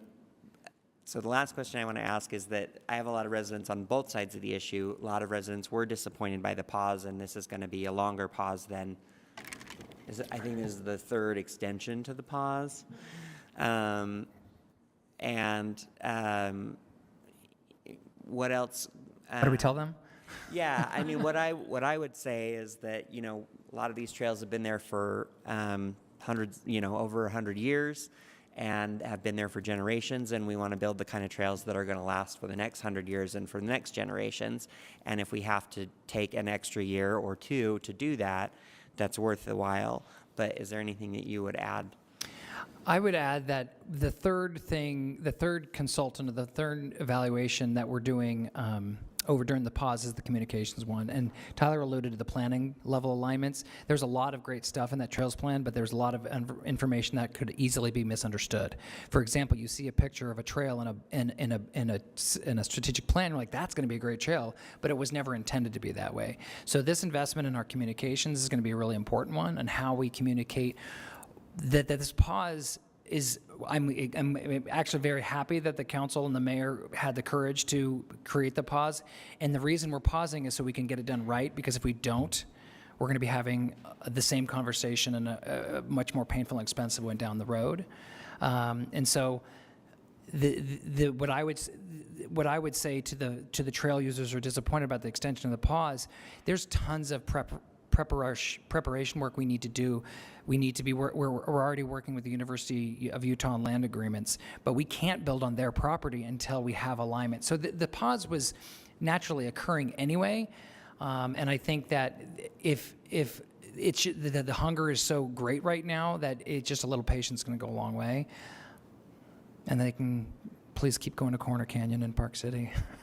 Well, thank you. I really appreciate it. I think that the biggest for me, and what I hope everybody hears on the council, is that a lot of times the city, our currency is our credibility, and we lost a lot with groups that traditionally have a high degree of confidence in the city, and that feel that we were a credible source, and we lost a lot of that with the way that this was done. And so I hope that never happens again to any of us in any of our districts. But I do want to say that Parks has worked really hard to, understand and correct those errors, and that Tyler in particular, you have a lot of credibility with my residents, going and meeting with them in their backyards or their front yards or their kitchens or whatever, their offices. Yeah. And you clearly are up there on the trails a lot, speaking to people, and that has done a lot to help with the divide. Great, thank you. So compliments to all of Park staff, but Tyler in particular, thank you so much for being the point person on this. And I apologize in advance for the next year of emails and things and meetings that we will do. But I'm happy to be there with you and have you help give the message to these users, which are not just from my district. No. These are users from across the city and valley. So and the valley. Mr. Chair, I appreciate this conversation. I know we're behind on time, but I just wanted to say, to the question of whether we should be maintaining the trails that are already in there, I would say yes, we absolutely should weed the trails and make sure that there are not landslides happening where they shouldn't be, and that people aren't illegally draining water on things, and making sure that the trails that are already built should be built. So I guess just to help answer that question, I wanted to bring that up and say that I would support the continued maintenance of the trails, even though we are pausing on the construction of new trails. And that was never my intention in the pause, so I don't know where that ambiguity came from, but at least from my perspective, that's what I believe we should do. There were some very small words in the document that alluded to that, so we wanted to clarify that. And the other piece was obviously the permission to go and correct the mistakes we made with rehabilitating that important legacy trail. Go ahead, Tyler. And then the third, obviously, is just the planning and design funding and the grant funding that has been upheld, because that technically is implementation of the Foothill Trails Master Plan. Those trailhead locations were recommended for improvements in that. And so I think that's the question, that we need council to answer specifically. Can public lands move forward with planning and design of those 5 trailhead locations that we're looking at? We don't anticipate construction to occur anytime this year. At the earliest, it would be the spring, summer of 2023. So thank you very much for the comments. Just to kind of clarify here, so that the request here is for us to approve the design, and the community engagement of the Foothill trailheads, and move forward in the spring of next year, probably on the building of them. The pause on the trails until spring, the maintenance of the retrench, and the maintenance of the construction of the trailhead, and go on forward. So right now, it's really, we're looking for a straw poll, because we're not voting on anything tonight, to do that, and that would be closing budget amendment number 6. One aspect of that would be related to budget amendment number 6. One aspect yes. of it would be the trailheads of the budget amendment 6, which would be receiving and spending the grant that we've for the trailheads, the 5 trailheads. And that grant was just for the design and community outreach, not the construction, or are we understanding that wrong? Design. That's correct. Yeah, we would just move forward with the planning, public engagement, and design of those 5 locations, not the construction. And those are this time. trailheads, not The trailheads. particular trails. Right. The only thing I would say in response to Councilmember Mono is that, and this was several months ago, but some of the trails, with regard to maintenance, if there is a trail that there's a chance that we might not be keeping, I don't know if that's the case or not, but I know that was discussed.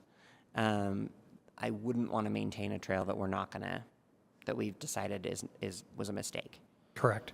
So there's one trail that is still currently closed, which is partially, it was not currently finished, we have part up Twin Peaks. That, we wouldn't be maintaining it because it's still closed. Okay.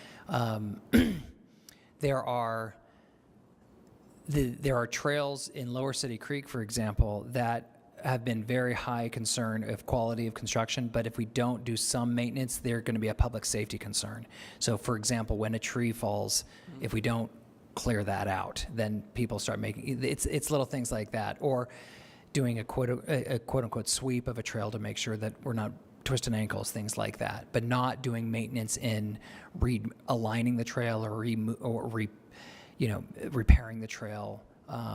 There's another situation over in Bonneville Boulevard with the public utilities engineering dilemma, and we're not talking about that. We're literally talking about public safety and just doing a little bit of TLC so that people can safely go on the trails. Because and this is also not to go down the long trail, but well-designed trails will have a natural couple years of sloughing and just general cleaning before you never have to touch them again. And so that's also say, look, when things start to slough, it's misunderstood that that's a sign of a bad trail. It's just the earth settling. Sure, and but this is where we got into like some credibility issues too, is that we had said, okay, nothing other than maintenance, and then, we're still getting people sending me pictures of tractors like plowing new ground, and they're like, this is not maintenance. Yep. And that wasn't maintenance. Right. So when we say maintenance, like, I think, we gotta mean it. Well, I think to that point, as Tyler just stated, realignments, that was a realignment that occurred at that time, and it was, indeed not maintenance. And I don't think that's what we intend with regards to maintenance. I don't anticipate, and I think maybe Tyler can provide some clarity on this, but we don't anticipate using, machinery to do this work. And so I think that could be a big different, point. I don't anticipate it's not going to happen. There will be no machinery out there doing maintenance. Okay, great. I did a little list of the current needs here. BST, East City Creek, and Lower City Creek, that's the high visibility. We need to do a little bit of cleaning up the back slope so that, just to keep it as a public safety issue. Public utilities, we talked about that. There's, the bike trail needs a little just cleaning up after the winter. And a lot of this will be volunteers and staff. No machinery. No machinery. Read my lips. No machinery. So I would look for a straw poll just to give a thumbs up that we're agreeing with the to receive and spend the grant money for the trailheads and do the other 4 items we just discussed, so we can move forward. So we look for a straw poll. I'll propose that straw poll, Mr. Chair. Okay, all in favor of that straw poll? Thumbs up. I would just like to get high thumbs up, because Cindy needs to see this. I'm giving a qualified thumbs up. You got 15 seconds for your qualification. I would like to further flesh out exactly what is meant by maintenance and clarification that this is just for the trailheads and all that. But yes, based on our conversation, I'm giving a thumbs up. I don't want to be contradicted later by something that is either in writing or not in writing. So thank you. All right, thank you. And Cindy, we got 7 thumbs up. Tyler? I think just to clarify, Councilmember Wharton, we would be gladly provide a list of maintenance practices and which trails need those maintenance, newly constructed trails, if that would make you feel more comfortable with that. It would. And just full disclosure, because there's been a desire for us to maintain some of the trails that we haven't built, and we just don't have the budget for the 100 miles of existing trails, like the living room. I can't get any more pictures of the living room. That was about as bad of a trail that was ever built. So. That's in Dan's district, though. So Exactly. That's right. From a maintenance standpoint, Yes. it's a wonderful trail. It's a wonderful trail, right. From a maintenance Tyler, thank you very much. And I appreciate all the effort and work with the community and on these trails. Thank you again. Allison? Thanks. Thank you. All right, we'll be moving on to item number 4, which is an information on the UDOT I-15 study. And welcome Dan Adams from the Public Involvement Manager and Brandon Weston from UDOT Environmental. Thank you very much. You have did they send you our presentation or did we? For those on WebEx, we're just confirming a presentation option. Thank you. We'll find out if...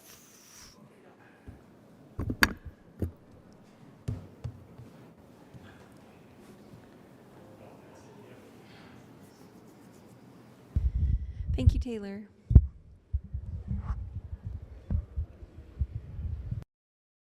We good? It's all yours. Thank you very much. Thank you, Council, for your time on the agenda today. I'll get it a little closer, or I've got 2. How's that? Is that all right? Okay. Thank you for your time. My name is Brandon Weston. I'm with the Utah Department of Transportation. This is my colleague, Dan Adams, and we're here to give you a little update on the Brandon, I-15. Yes. I'm sorry, just really tight to your mouth.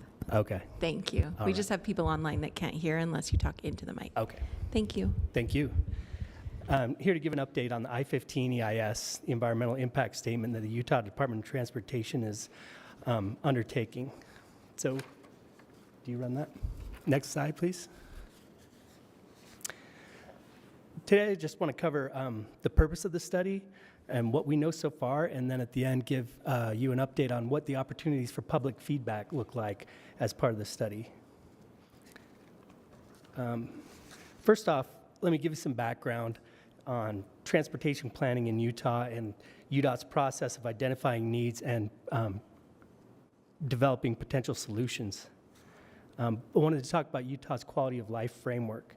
So working with transportation partners across the state, UDOT's arrived at 4 key areas where transportation contributes to the high quality of life for Utahns. So our transportation system should promote better mobility by keeping Utahns moving regardless of the type of transportation mode they choose. Moving people includes not just those in cars, but people walking safely on sidewalks, riding bicycles, and using public transit. The next one is the system should promote good health for individuals and communities.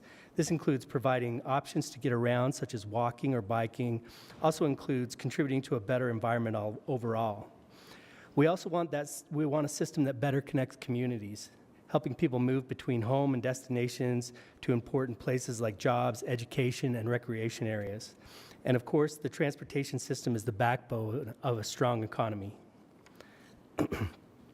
So UDOT's mission is to improve the quality of life, and this environmental impact statement seeks out to do just that, using the quality of life framework as a strong guide for how we're going to make decisions. To the right is our study area. It starts in the north at the US 89 peel-off, so if you're familiar with that in Farmington, about the lagoon area, if you will, and goes south on I-15 to 4 South in Salt Lake City. And as everybody's aware, I-15 is a major north-south freeway in the state, and also for regional transportation purposes, but also local transportation needs. And so finding the right mix or the right set of solutions on I-15 is critical from both perspectives.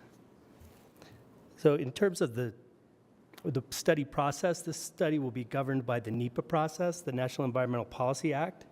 And as you can see on this graphic, there's multiple steps to that process, beginning with the understanding of perspectives, needs, and challenges of those using the corridor, running all the way to identifying and selecting a preferred alternative. Right now, we are in the scoping phase, and part of that is getting out into the communities, talking with people, understanding what they feel the needs are on the corridor, what they experience on their daily lives, whether it's trying to cross or the congestion that occurs on I-15 from time to time. And we didn't just initiate this study out of the blue. A lot of thought and planning precedes every environmental study. This has come out of planning work in the transportation planning process that looks out 10, 20, and 30 years into the future to identify needs and potential projects.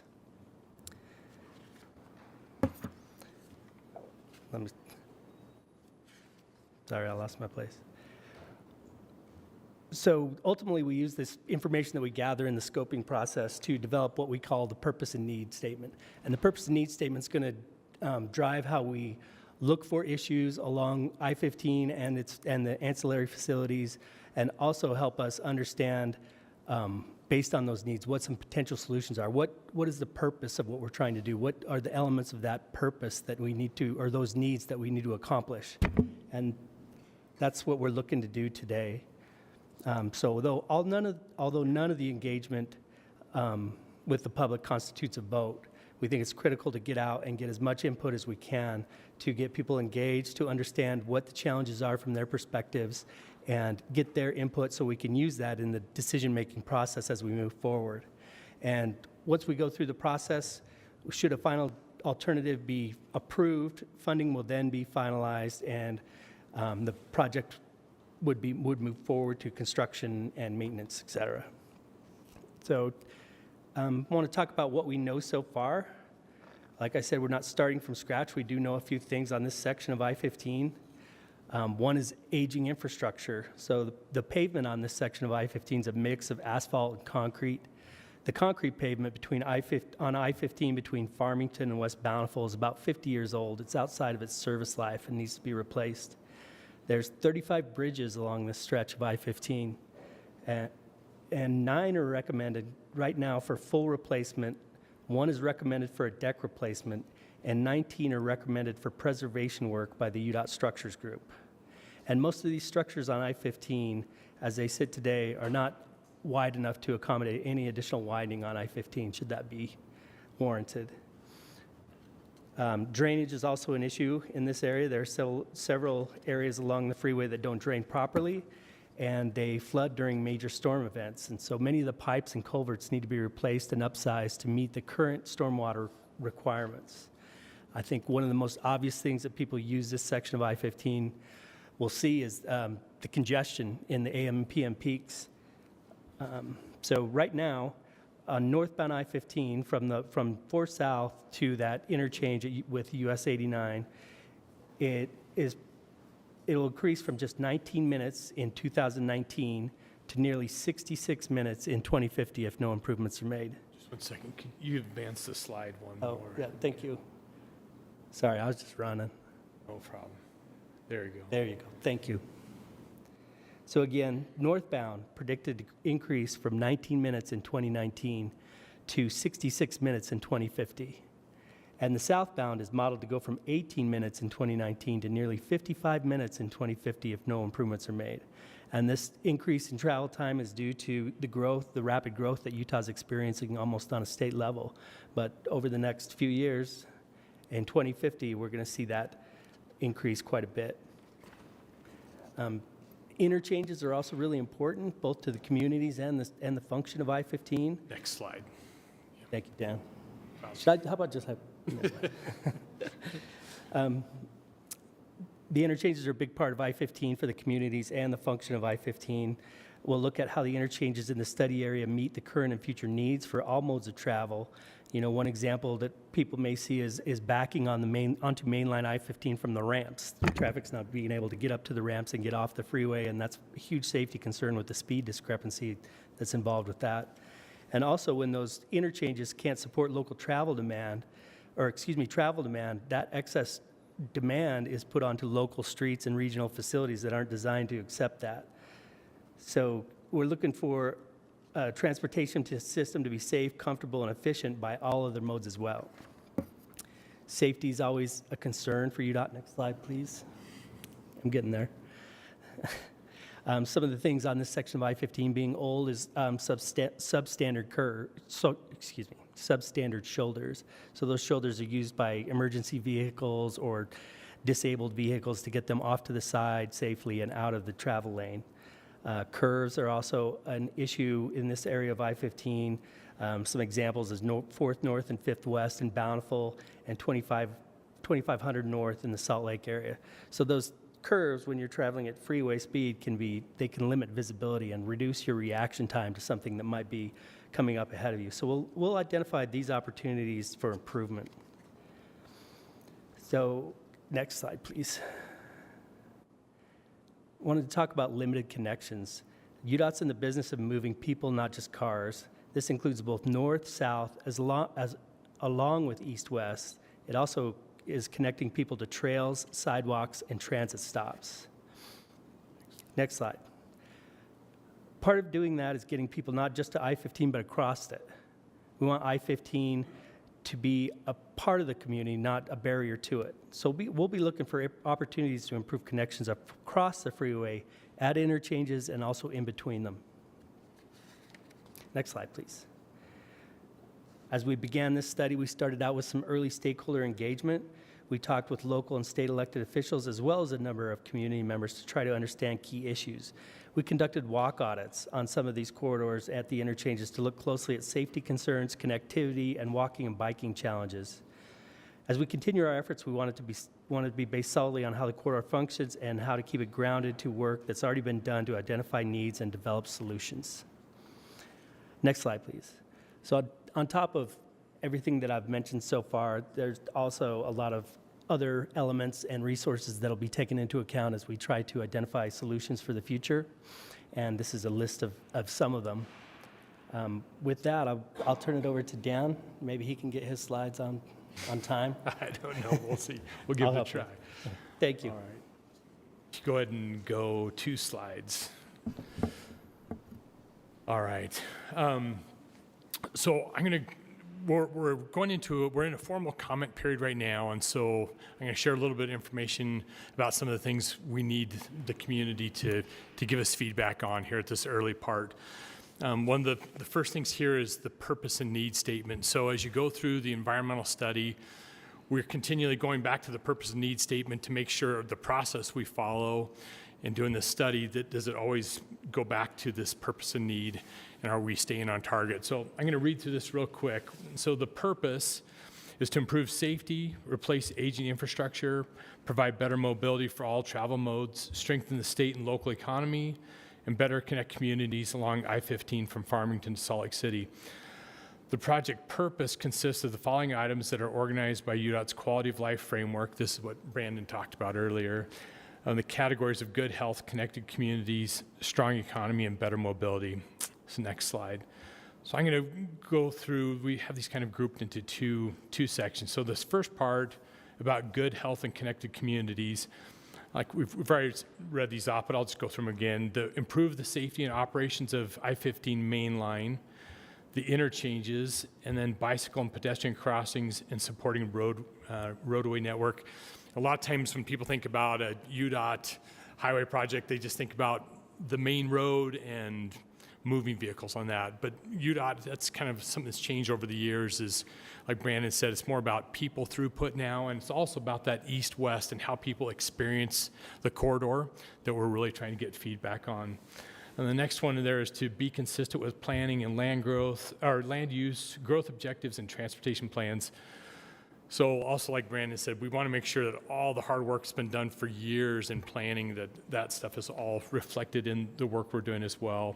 And then enhance access and connectivity to front runner, connection to transit, regional trails, and across I-15. Next slide. On the last 2 elements of the quality of life framework on strong economy and better mobility, as Brandon mentioned, that we do have infrastructure in some cases is 50 years old and needs to be replaced, and then enhance the economy by reducing travel delay and improve mobility and operations on mainline. And I already mentioned that. But the last part of that last bullet is we're really encouraging people to think beyond just how they experience the corridor today and think about to 2050 and how much, our population is already growing so rapidly, and what will things look like and how will they function in 2050. These big environmental impact studies, they only come along every once in a while, and so you try to look out in that horizon so you're making decisions that not only improve things today, but that far into the future. Next slide. So one of the, there's a kind of, the way I like to explain, there's kind of two elements to these studies. There's the human environmental impact, so noise, air quality, all these different things that affect humans, also access to their homes and businesses and those types of things, parks, places where they recreate. And then there's also this other side that's the natural environment. So that, well, actually, I mentioned air. Before that would kind of fit more in the natural environment side. So you're looking at wetlands and you're looking at the things that relate to the natural environment. So there's several levels of screening that we go through. And this stage we're at right now is developing the concepts that will then be evaluated. And then we'll have our first level of screening that relates back to the purpose and need that I just read through with you. And then there's that second level of screening that looks at the environmental impacts and the costs. And this ultimately drives to refining alternatives that we then get to the draft environmental impact statement. And so that'll happen later on in the process. Next slide. Okay, so as I mentioned, we've already started this public comment period at the very beginning here of this environmental study. It started on the 11th. It'll go through till May 13th. And there's several ways that people can make their comments. The first one there is going to the study website. On that, we do have a GIS map that's that you can grab an icon, drag it onto the map, and drop it on there, and then you can type in your comments. So it helps us to have location-specific comments. People can also go in, and there's a comment portal in the website, so they can just directly type in their comments there.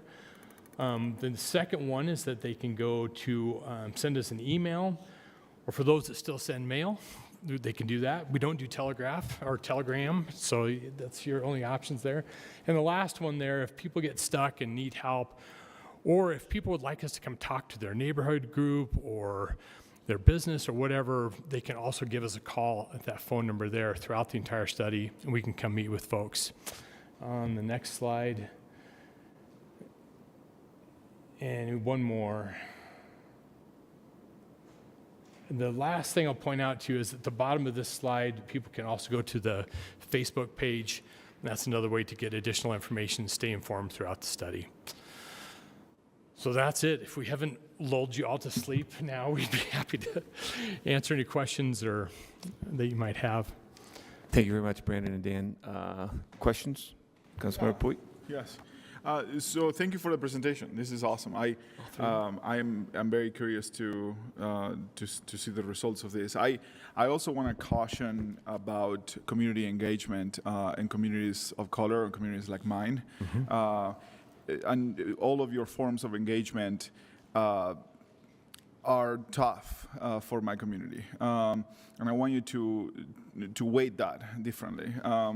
This is a community that has, in many cases, multiple jobs, and they're not engaging. There are not many of them listening to the meeting because they are working on other things, trying to survive, right? And so I want you to wait on that. It doesn't mean they don't have an opinion about this. Certainly, I usually shy away from claiming I know what my district believes on any given thing, but I can tell you that on what the freeway means for my community is a huge barrier.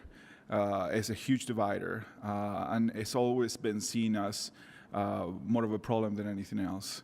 And we all love to be able to get to the freeway quick, right? So that's a great thing, but it has created this horrendous divider in our community. And I will love to see more of you dot. And I know that you guys you mentioned some things here that I loved. The connectivity east-west beyond moving cars, fast and efficient and safe, which I love. And, obviously we want that to happen. But I also want you to think about equity, and you have the word equity in your presentation. But it is a huge barrier, and I want us to think sometimes outside the box to improve those underpasses, to make them more inviting, safer, to help break some of those barriers of people crossing back and forth, and safer for pedestrians and other ways of transportation. I also want us to think about how do we, if your numbers are 66 minutes from 15 or minutes is a huge, horrendous thing. But I also, is this coordinating with UTA and hopefully the expected growth of public transportation, and are we planning our freeways in a way that embraces public transportation too? And I mean, I am not going to refer to other cities too much while I travel a lot, because I think our infrastructure is much far superior to many cities I travel to, and I thank you for that. You guys are doing a great job, but I also think that I've seen some amazing things where like trucks are running next to the freeway, within the pit of the freeway, and there are specific bus lanes within the freeway. So it's all thought out together. And I know that they're talking about different agencies and whatnot, but I want us to also see if we can push on that. And however I can help with the community engagement, but I caution you. That if there is not that many people, it doesn't mean that my community doesn't have a voice. They have a voice, and if you guys can throw some events in my side of town to invite people, or to throw events where people are gathering, that will be a huge plus for my community. So thank you. That's awesome. Thank you. One thing, if I may, Councilman, we've been really taking that very serious, what you're talking about making sure that we're reaching all communities. One of the nice things about the NEPA process is that it flat out requires that we do that. And our project manager, Tiffany Pocock, has also taken that really serious. So we have formed what we're calling an equity working group. And we've had several meetings so far trying to find representatives of all communities. So we're making sure that we're finding ways to not just say, hey, come to us or give comments, but that we can also go to them and help engage there. But in identifying people in the community that can help us to do that. So maybe I'll reach out to you offline and you could help me with some of those, but we could share with you what we've done so far and get your feedback would be great. Yeah, thanks. Councilman, thank you very much. Thank you. So we had an EIS walking tour of the 6 North Bridge back in October, and I thought that was really productive and helpful. Is that part of this process officially? Okay, so all the data and everything that you collected from that you've already got that. Okay, that's great. I think if there's that had a really good, I think, cross section of neighbors as well as people that are sort of in the transportation biz. So I appreciate that, and I don't know if there is plans to do something like that again, or but that would be great, and I'd be happy to participate in that too. Yeah, I can address that. Yes, in May we'll have the second round of that same style of workshop that we had in October. And then one of the things that we'll continue to look for is, as we get this feedback through the public comment period and identify other folks that want us to get out and see it, like I think you nailed it. Getting out there together and walking it was really helpful. Helped with a lot of perspective. It was really helpful for all the the team working on this to get out of a car and walk and see what it was like. So yeah, in May we'll be having the second round of that. Yeah, that would be great, and I hope you'll reach out to Councilmember Petra Eschler specifically, because she wasn't elected at that point, and so, but it would be great for her to see that. Okay, will do. Thank you, Chris. Councilmember. So I want to repeat a lot of what Councilmember Puig said and amplify, especially about outreach. On our recent parks outreach, we saw that in-person literally doubled the amount of minoritized responses over digital. And so we've got the data to prove that. And I'm happy to invite you to everything that's going on so that you know where we'll be. But in addition to just the mobility of the city and the psychological barriers, there are some really very real things that come with, in my district, we are bordered on 3 sides by major highways. Of course, there's the PM 2.5, which, we'll have to work with other agencies to reduce. That's not so much you. But light pollution and sound pollution are very, very big impediments to quality of life for people. I told you this during the small group session that you were very gracious to host with me, but examples like that 1000 North exit, you are in the heart of our community when you come off there, and I've been there at night. It is not livable. I'm not sure how people are sleeping without the sound barrier at that exit. So starting at about that 1000 North all the way down to the bottom of what we're talking about, that southern trajectory, you are literally in the yards of our constituents. And I know some of those high-rise apartments, you can't do much about it when we get over that sound barrier, but please be vigilant. I'm trying to beg UDOT right now to help fix a historical wrong that happened along 215, and I'm getting the amount of road we're laying in the runaround to get to that is monumental. But as we do this, please keep the sound and the light pollution at the forefront and protect our neighbors, please. Very good. Thank you very much. Any other questions or comments? I have one. So again, I love all the feedback or the comments made so far today, and I appreciate the presentation and the engagement, the future engagement. The one thing I look at is back to the environmental side of the house and public transportation, right? The more public transportation, roads last longer because there's fewer vehicles on it and the impact there. And one big item that you mentioned was, or you touched on, was the front runner and the train system, the public transportation, the rail system. And I look at the international airport is growing, and the number of traffic of just not only employees but also of riders or riders, passengers, right, isn't growing. So I hope we're looking at making sure that maybe front runner, maybe the future, maybe front runners actually going to the airport and not hampering that possibility in the future of a rail going to the airport from front runners instead of having to go all the way to the city and then taking the tracks to the airport. So if we could, as Councilman Puyi said, open up the box, right? Think outside the box. Let's make sure we don't close off that opportunity to take the front runner to the airport or any other high usage or high visited area. It's a point well taken, and I just wanted to make clear that UTA is part of our team. We coordinate with them frequently. But as our base condition, we assume that everything in UTA's long-range plan is accommodated for, so we don't get in the way of it. In our base condition, front runners double-tracked, front runners electrified, all of the connections in Davis County with the surface system, transit, are connected. And so we're looking to make that a base and build on that and improve it in what the improvements we make. Can we fix those first mile, last mile problems, or can we connect a little trail that would get somebody to that transit hub that would help them have more opportunity and more access to mobility? And so it's a point well taken, but I just wanted to let you know that that is at the forefront of some of our thoughts.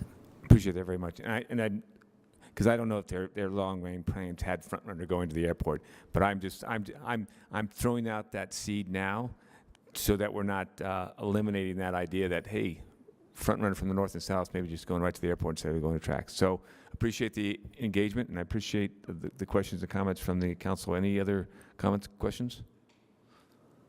Awesome. Okay, thank you. All right. Thank you for your time. I look forward to the future here. Thank you. All right, council, we're going to move to item number 5. The Fair Park International Market and Master Plan Update, and we have Larry Molinex coming up to the table at this time. Larry, you're by yourself. My life story. I look around and no one's coming. Thank you for joining us today, Larry. No, thank you. Let's see if I can share my screen real fast and get set up.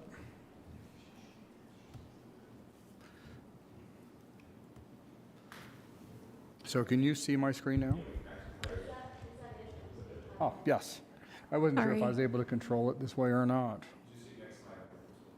Okay, perfect. If you don't mind, I'm gonna grab a drink of water before I get started.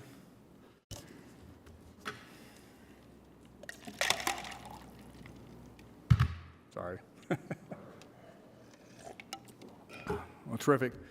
Mr. Councilman, council members, thank you for allowing us to come in and show you the market. We're pretty excited about it as we embark on this uncharted territory.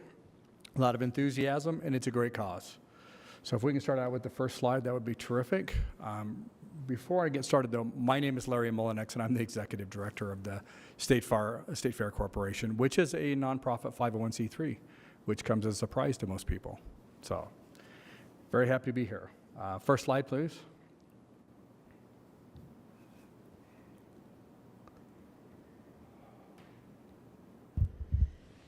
Taylor, it was the slideshow that you had up just a moment ago. Yeah, sorry, I just made him the presenter, and so now I'm waiting for Scott to give it back to me. No. Sorry for You had the confusion. correct, sorry, Taylor, you did have the correct presentation shared. Okay. Okay, it looks like I've got control of it, right? I'm sorry, the only way to give you control, Mr. Mullinex, is if you're inside the WebEx meeting. So technologically, Taylor will conduct the presentation if you'll just say next slide. Okay, and Thank for the you. record, I am in the WebEx meeting. Oh, thank you. You're welcome. Well, terrific. Well, here's what we're looking at doing here at the Fair Park. It's a lot of work, a lot of accumulation from a lot of effort from everyone, but we're really excited to show it to you today. So next slide, please.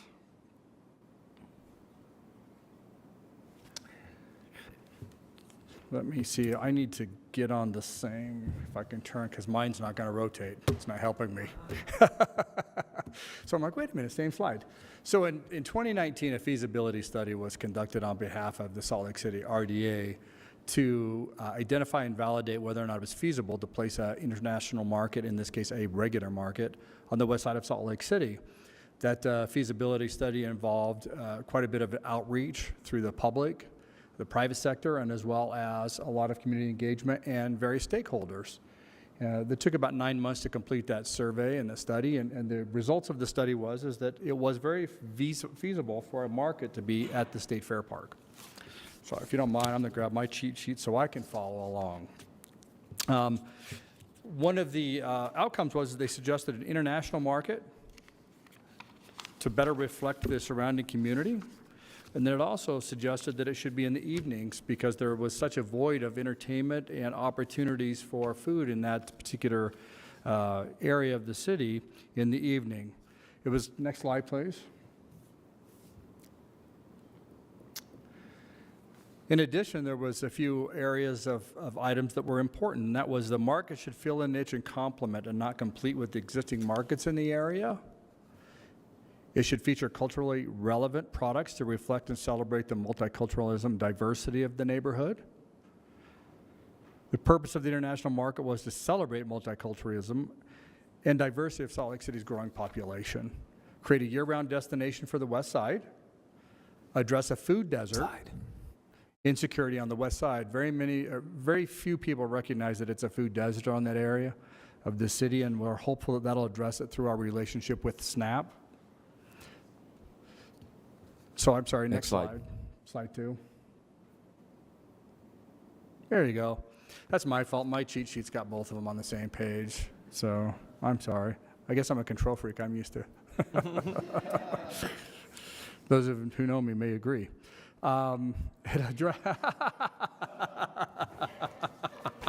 Ouch.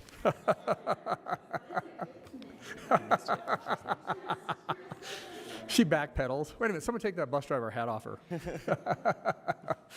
So we're really excited about that. It'll create a community gathering place for the West Side residents, but also give them an opportunity, a platform to be able to voice some of their political concerns that perhaps today they don't have quite the opportunity to express themselves. Assist immigrants and refugees and entrepreneurs, educate locals about world cultures, customs, and beliefs. So it's a pretty tall order, but we're super excited. Next slide, please. What it is, a regular occurring event that serves a platform to celebrate, educate, and appreciate the many diverse cultures in Utah. We're a very diverse state.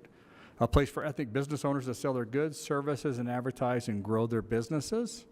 We really want to create a platform that makes it affordable for them to participate in the market and launch their businesses, which I'll go into in a little bit so you can understand some of the obstacles that we're going to face.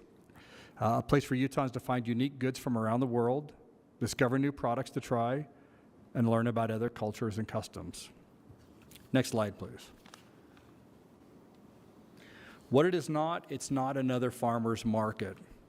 It's not competing event with other markets and festivals in northern Utah. That's not what we're trying to accomplish. What we're trying to accomplish is a market that reflects the diversity of the west side of Salt Lake City and introduce that wonderful diversity to all the residents of Utah and visitors. It's right on the tracks line from the airport.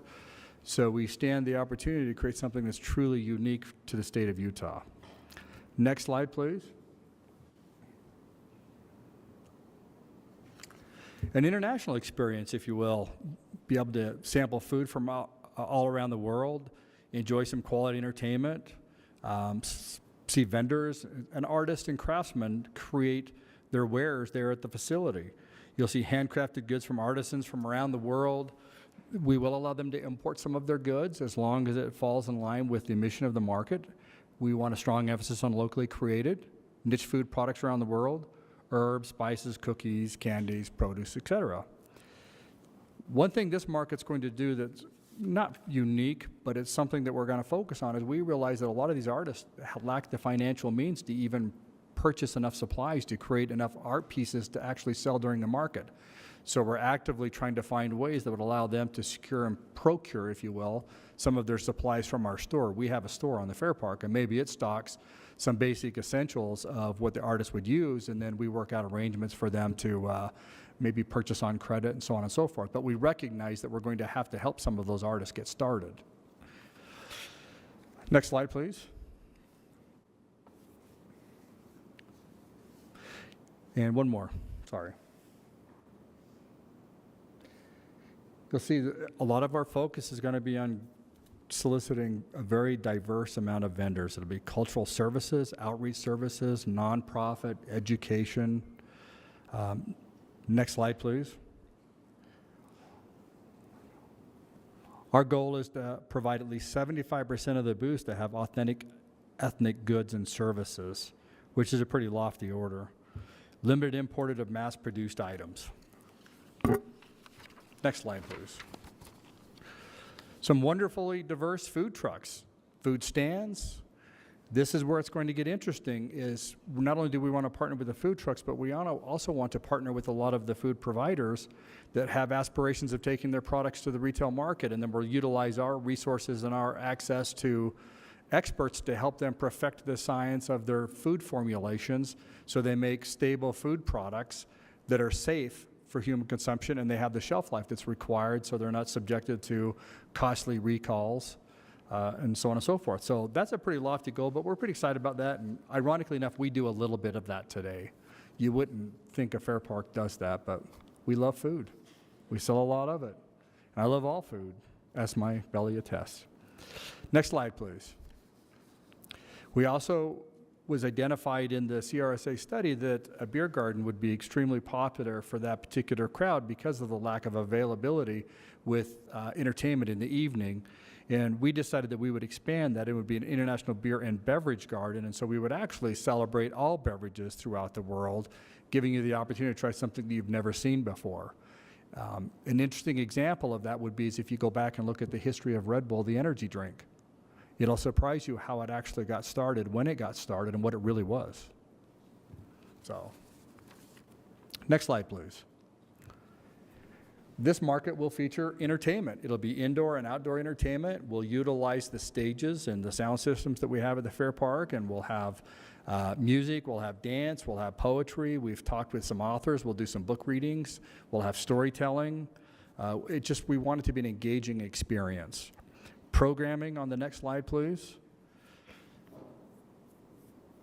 Hands-on activities for our visitors. We want to be able to keep them busy while they're there, but also we want to create an environment where it encourages all people to communicate, and so maybe break down some of those divides. And the best way to do that is through arts and crafts. So it forces you to ask questions and probably put yourself in a situation where it could be embarrassing if you've ever spun pottery before. Artisan demonstrations, ethnic cooking demonstrations, work classes, and dance shops.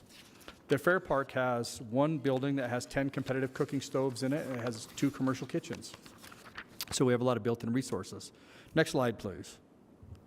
We want to be able to celebrate the various cultures from around the world. So you can get an example of you come to the market and you could actually be part of a festival and almost, if you will, feel like you're in Carnival in Brazil, for example, for that one day. And so when we suggest that we're striving to make the market unique, we're really working hard to make the market unique and a unique experience. Next slide, please. Phase 1 will open in May of this year. So we're a little over a month away. We'll utilize Barn 8. We have 3 historic barns that run along North Temple from east to west. Barn 8 will be the home of the first market. It'll have 40 vendors initially, and then the food trucks and artisans and performers will actually be scattered throughout the park. If we need to expand to additional barns, we can do that as well. The first market will open May 28th. And you can see we have 5 markets scheduled for this year, which is also consistent with the study that was produced by CRSA. They suggested that it was important that we start out with fewer markets and focus on the quality of those markets as opposed to trying to run a market every weekend. It'll be open from 2 to 8 p.m., and food and entertainment will start right promptly at 2 p.m. Next slide, please.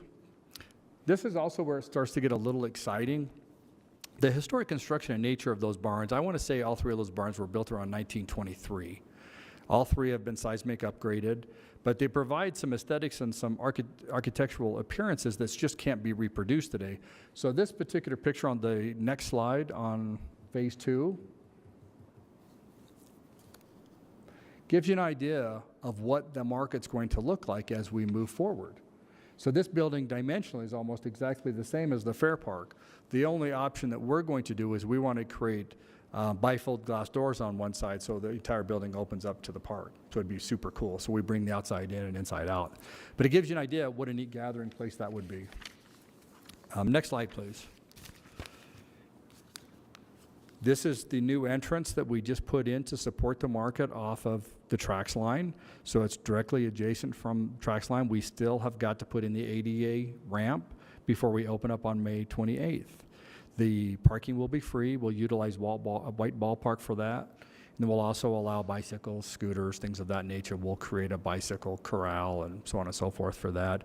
One thing we haven't done is we haven't pursued whether or not we should put charging stations for electric bicycles yet. That could be something we look into as well. And then next slide, please.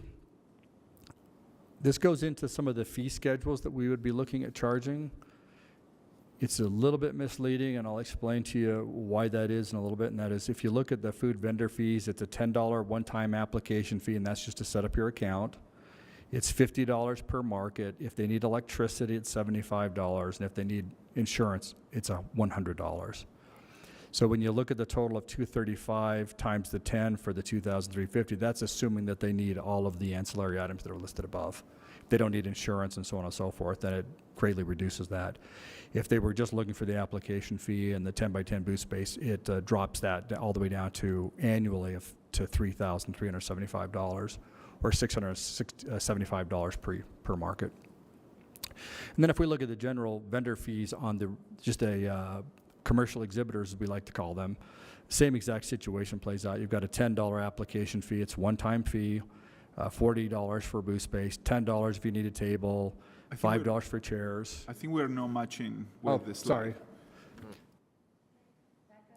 I think we might actually not have your slides in here. Oh, gotcha. Gotcha. So I will share these with the committee. So there's a couple of slides that it looks like they're missing there. So anyway, it's just what you're missing is the fees, and so I'll read off of this one up here. So this gives you the expense cost to start the market. My apologies. So these were the expenses that were identified by the CRSA study when we first started launching the market, completed the study, and you can see, so it's $578,000 for the inside improvements to the marketplace, which consists of HVAC, some lighting, some signage for the outside, minimal improvements, supplies, and some other items. And I'll send you that complete breakdown, but it's broken down by price per square foot. So when you see the quantity at $6,229, barn 8, $40 a square foot is what it would cost. So you give an idea that it's about $250,000 just to put AC in that building so it's comfortable in the summertime. The lighting upgrade and around the areas, again, $20 a square foot for $240,000. Limited signage, we do have to have some signage to be well lit outside, and then miscellaneous improvements, bringing the total to $578,160 pre-COVID, right? So who knows what's going to cost today? Next slide, please.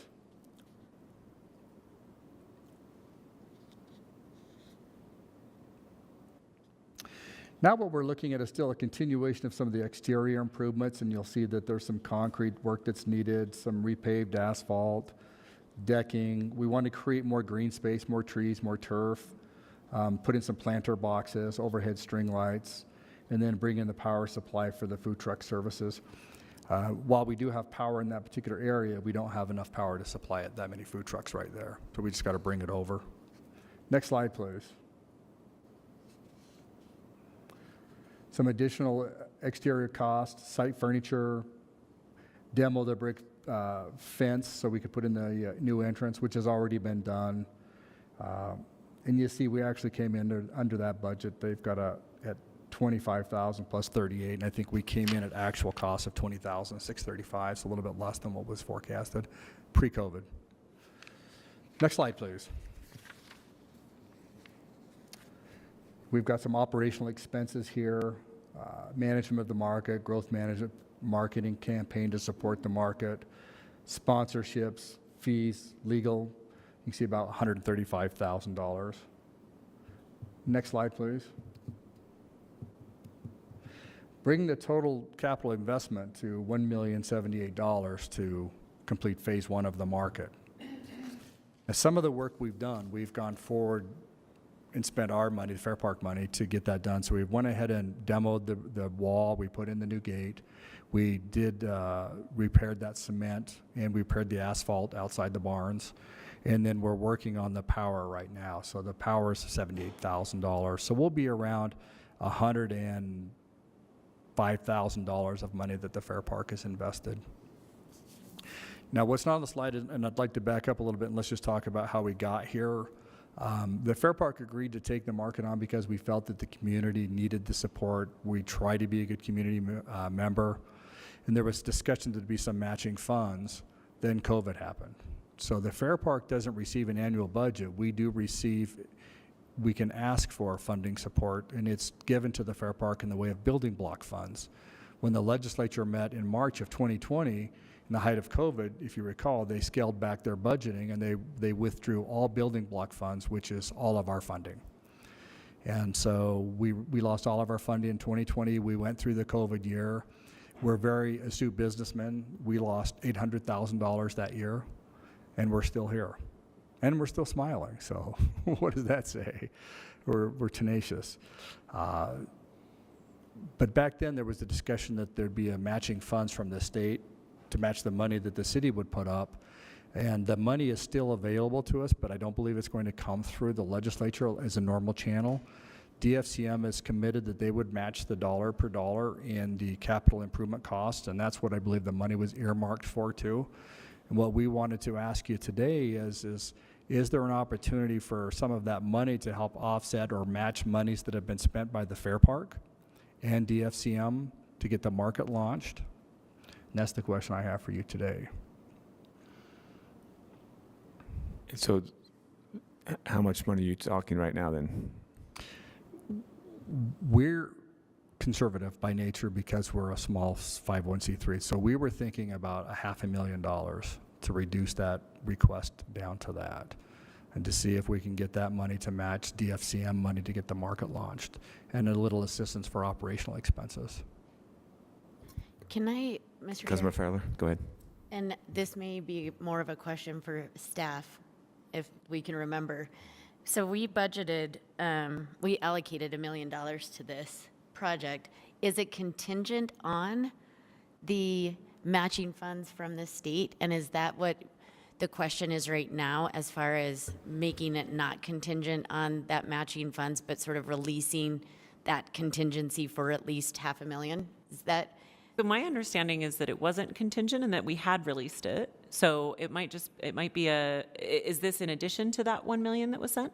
It is not. We haven't received anything yet. Okay, so maybe there's just a communication, because I didn't think that it was contingent, but finance may have interpreted it as contingent because we have always phrased it as matching funds to the state's funds. And so if the state's funds haven't been released yet, it's possible.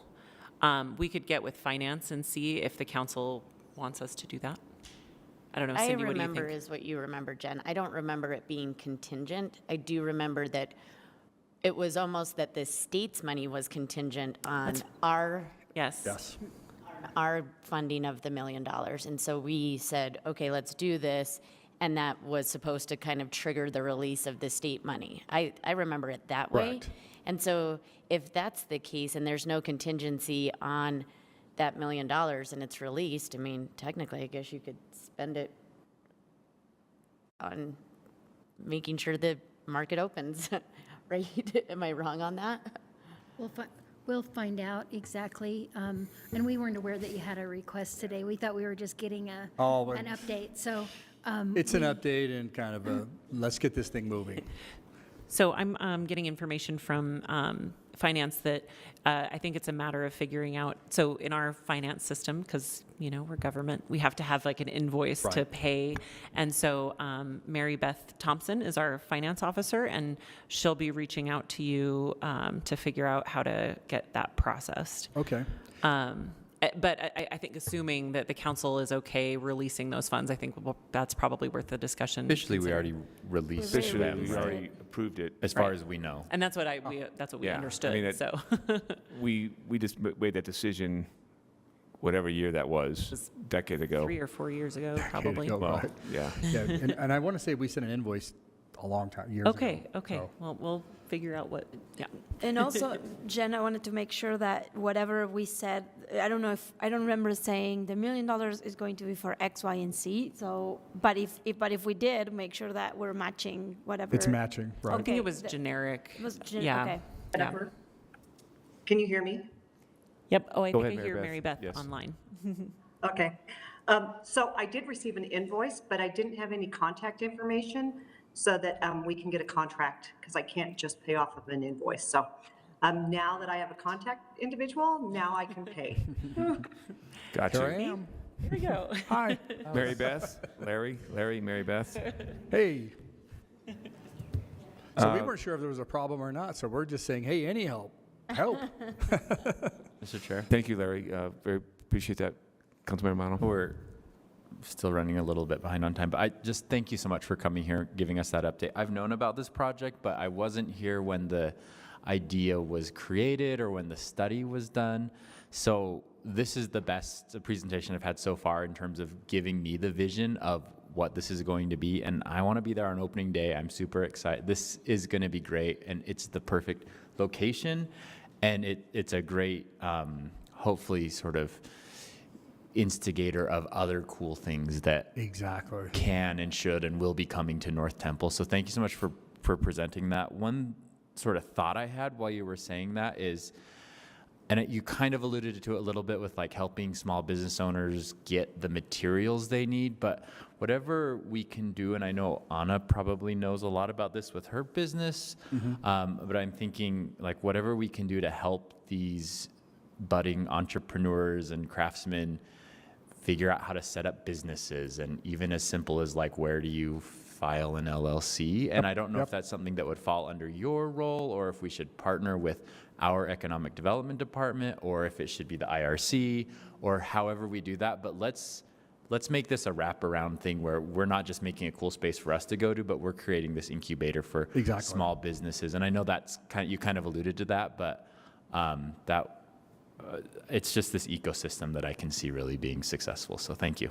No, I appreciate that. I think that's a really good comment, and we would welcome all the involvement, right? So we want to make sure that they have the best opportunity to be successful they possibly can. Anna knows this about me, but I have a pretty strong food background, and I've witnessed thousands and thousands of small companies, startup companies, be exploited by consultants, lose all of their money, and watch their dream die or watch their dream be stolen. And that's what we want to avoid. And if we can somehow provide a little bit of knowledge and help along the way, and we get 10 companies in the next 5 years to become successful companies that are contributing back to the community, then we've done something that's, magical, honestly. Thank you, Larry. Councilmember Feller. Thank you, Mr. Chair. Larry, I just want to say thank you so much for this and for your dedication and hard work to this project. There are markets all over the country that we've all visited and love, and it's like, why don't we have that? And now we have this vision. And I want to also shout out to the RDA for their participation and support in this. They funded, or, I guess we as a board, but made this a priority with this study. That's sort of the background of all of this. And then, of course, I'm sure he's not listening, but a huge shout out to former council member James Rogers. Because this would not, his dedication over 7.5 years to this exact project is what made it so we're here today. And the relationships in the community that he built up on the Hill and with you and with his community in general are also what's making this dream a reality. And I know at some points there was maybe some pushback, and I really appreciate this slide of what is this not? Because there was a little bit of pushback, and I think again, but for your tenacity and James's tenacity, that pushback could have possibly made this not a reality. But this is there is space in this city for all of it. Yes, and this is very much needed, particularly in that area. And I just am looking so forward to seeing this grow and be what it is. The farmers market in Detroit started out when Detroit was years and years and years ago, but they made it through a city going bankrupt. Yeah. And so many businesses started out in that farmers market and now have brick and mortar places that are really reviving the economy of Detroit, right? And so there's so much opportunity. We see it in cities all over, and I'm thrilled about this and want to, again, thank you for your dedication and thank the partners that we've had along the way to get us here. Thank you. Yeah, and I would be remiss if I didn't thank Nikki Clays in our office. She's put countless hours on this, and Judy Duncombe. We have just a wonderful staff. There's only 15 of us that run the whole corporation, from grounds work to office and marketing, and so we're very, very lean, and so we wouldn't get anything accomplished if we all didn't believe and support one another. So I would be remiss if I didn't thank them for their help. But ribbon cutting that morning, that afternoon, we'll make sure you're invited. It's going to be super fun. And every time we get out and we leave, we see things that inspire us as well. I'm very familiar with what they've done in Detroit, and it's amazing. And the number and the wide variety of products that are available is probably second to none come to cities today. What they've done in a short period of time, it's amazing. Councilmember Wharton. Oh. Mr. Chair. Oh, go ahead. Councilmember Vaughn. Larry. Thank you, Larry. I wanted to let you guys know that I know Larry for a long time. I served with him as chair and vice chair of the River District Business Alliance in the West Side. That's why I know you're controlling. Just kidding. A control freak. Not control freak. I'm just kidding, Larry. You're not at all. It was a pleasure to work with him in the past. I've seen how he's been leading this Fair Park for years now, and the grand plans that you have that you showed us, other than the market. And so I can see a lot of potential, and it's something that I think the West Side needs and wants and didn't have before. So I'm so excited for this. And I'm glad that you talked about what it's not, because like Amy said, I'm going to kind of say the same thing, but there's a little bit of, I don't know, fear, but not knowledge of what's happening, and it might seem like it's the same, like we're trying to compete with our huge market of 31 years, and it's not. This is completely different. There's just different markets that you will that you will serve. And so obviously, we have a public market as well in the works that we're looking into as well downtown, but the Fair Park needs this market. And the night, I didn't know about the night thing, so this is even better, like in the evening. Perfect. So thank you, Larry. Good job to you and your team. Thank you. Real quick. Oh. I've gone on and on about this enough with you. You know, I love it. I just want to let you know, like, I want this thing to launch with a bang. I want it to be notable. So any support I can offer, please tag me in. I want to make sure this is the biggest thing to happen in May on the west side. You got it. And Larry, thank you much. And that is May 28th. May 28th. Saturday, May 28th. I will send a personal invite to each of you, so you will be very well informed. So everybody online on the WebEx, May 28th, mark your calendar. Thank you very much, Larry. Hey, real quick, you can go to SLC International Market. The website is up and running. If you'd like to join one of the committees, that application is up on the website. We'll have our first committee meeting on the 28th of April. It really will be a public engaged market, and so we're pretty excited about that as well. Appreciate that very much, Larry. Have a great day. Yes, thank you. Okay, Council, we're scheduled for a break. Let's come back at 4:37. That's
council members. We're on to item number 7, which is the budget amendment number 7 for fiscal year 2021 to 2022. At the table, we have Ben Lutke from our staff. Mary Beth is here. Welcome. And we have Lisa McCarver, and that's not John Voigt, is it? It is not John. Okay. John must be running. Gotcha. And we have I'm Andrew Reed. nice to meet you, Andrew. Welcome. Ben, it's all yours. Thanks, Mr. Chair. This is the first briefing for Budget Amendment number 7. This is the last budget amendment for the general fund of the fiscal year. The public hearing is scheduled for May 3rd. The budget amendment has 25 proposed items, and it's $13 million of proposed expenditures. If all the items are approved as proposed, then fund balance would be $45 million above the 13% minimum target. That $45 million above the 13% minimum target. Wow. Let that sink in. Yeah, how did this happen? Hold on. Yep.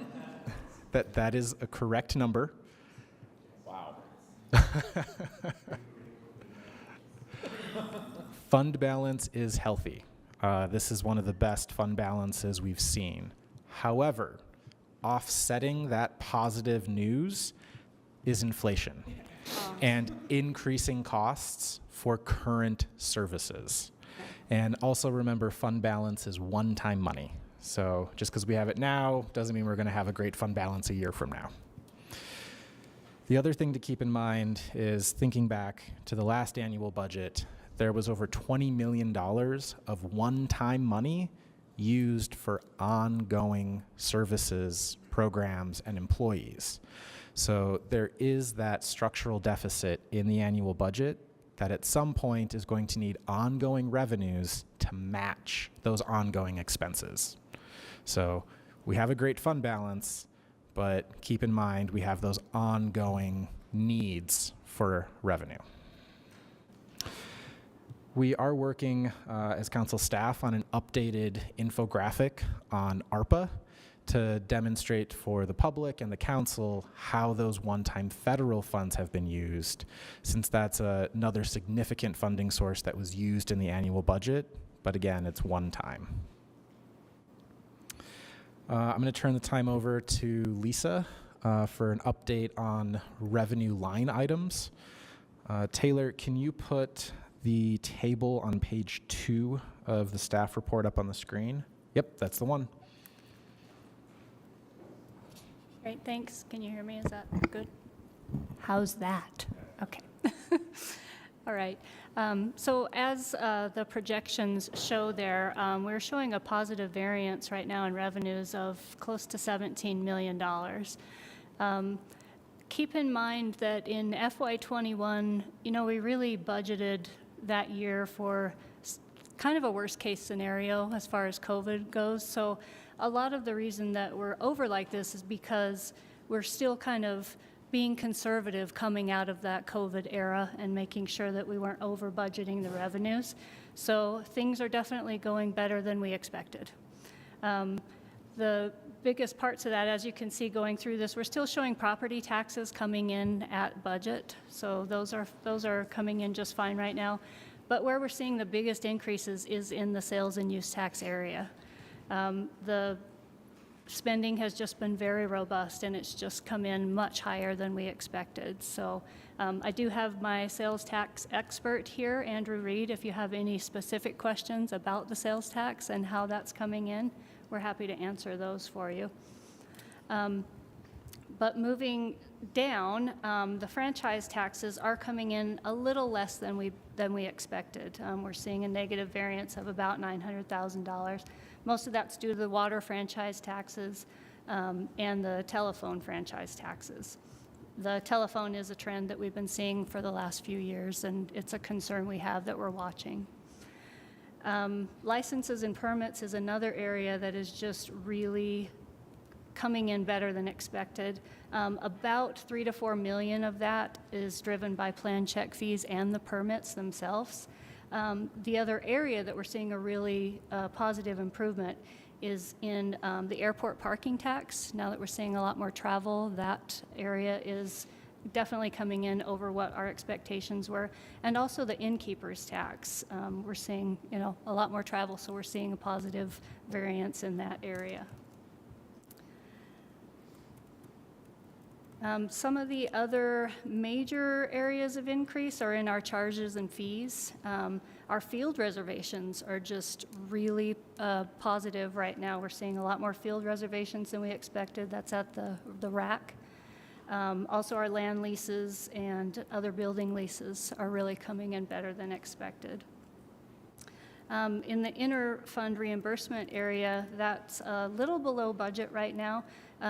Our fire service reimbursement, there is a true-up process that we're experiencing right now, and so we're expecting revenues to be short this year, and then it will recover next year.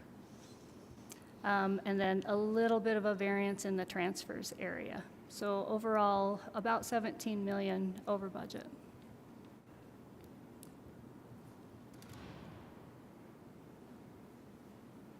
Council, any questions? Comments? Please. Mary Beth, I don't know quite how you say this at this time of year, but it's possible or likely that some of these funds are part of the balancing of the mayor's budget, or is it expected that this size fund balance would continue into the new year? Mayor always, in her proposal, always uses a fund balance. Mary Beth, could you speak in Is the that mic? better? That's what I thought Okay. we should point out, that it's a normal practice. Right, it's a normal practice for the mayor to put in her MRB some portion of fund balance. There is a portion of fund balance as well in her MRB. So that will be moving forward. I think Andrew can really talk to the trends of where revenues are. We're projecting a pretty strong year next year as well. I'm kind of nervous because I've never seen this in my career with the city. I don't know if Cindy has, but I know I haven't. Nothing. This is an anomaly for us. The other thing is, just keep in mind that it's fluctuating every day, right? So right now, stock market, bond market is up and down, up and down. Inflation is high. Could we see a recession? Maybe. Don't know. We've never seen this type of economy going forward. So that's what I would say. I appreciate you saying that it's scary. It's like worrisome because I feel like when's the other shoe going to drop and what does that look like? I do have a question on the sales tax side of the house. And is the innkeeper in that sales tax, or is that that's a separate line? Okay. That's part of the business licensing and permits area. Okay. So the downtown hospital occupancy rate and the downtown sales that would be in the licensing and permitting, you said? Correct. Okay. Oh, well, they're both quite high. Okay. Yeah, there's probably a correlation, but they're separate revenue sources. And do we see, I know you have a nice crystal ball, that innkeeper revenue increasing more as the year progresses? Yes. We do. Yeah. And is the convention in that innkeeper, or is that a separate line item too, in convention? Convention would be in that innkeepers. Convention would be in that innkeepers as we move once it comes online. Okay, thank you. Councilman Romano. Okay, thanks. Okay, I have a math question, which I think it's just that I don't understand the numbers. But I thought at the fiscal year 2022 budget, we actually approved going below the 13% threshold. We used a little more fund balance than 13% was allowed, so we were at like 12% or 11.5 or something like that. Still above the AAA bond rating requirement, but so how with $16.87 million above revenue are we now $45 million above the 13%? Like, how does that? 45 does not include this 16.8, correct? Correct. So previous Correct. revenues above budget were 40. Correct. So We've just caught up that much in revenue this year. correct. So at fiscal year end for 2020, we had a lot more money than we expected. We budgeted. So that gave us a portion of that 45. The other was we didn't spend as much, right? People were Okay. home, so we didn't have to spend on paper, copy machines, postage. We were home. So that also dropped to fund balance as well. So that makes up the $45 million. And then this is on top of that $45 million. That's just so surprising, but great. Wonderful. Sorry. I can't help it. Are you going to be a web? Help it, Are you guys. going I to be a can't web help it. blanket, Jennifer? Were you feeling happy? Have to fix that. I wasn't feeling that happy. Okay, just good. So you know. Thank you. You're always on my level. I love it. I was scared. It's one time. I think that's the important thing to think about, because to Mary Beth's point, even in our office, we're seeing that we didn't spend like half of our supplies budget, none of our travel budget. We're obviously doing that now. And so all the money that was dropped to fund balance by departments last year, I think you could just assume that it's not at all going to be dropped to fund balance in the coming years. So good news, money, but it's one time, probably. Or it will be eaten up by inflation, like you made that point before. So, sorry. And I have to take back what I said a moment ago. The 16 million in revenue above budget is part of the 45 million. Sorry.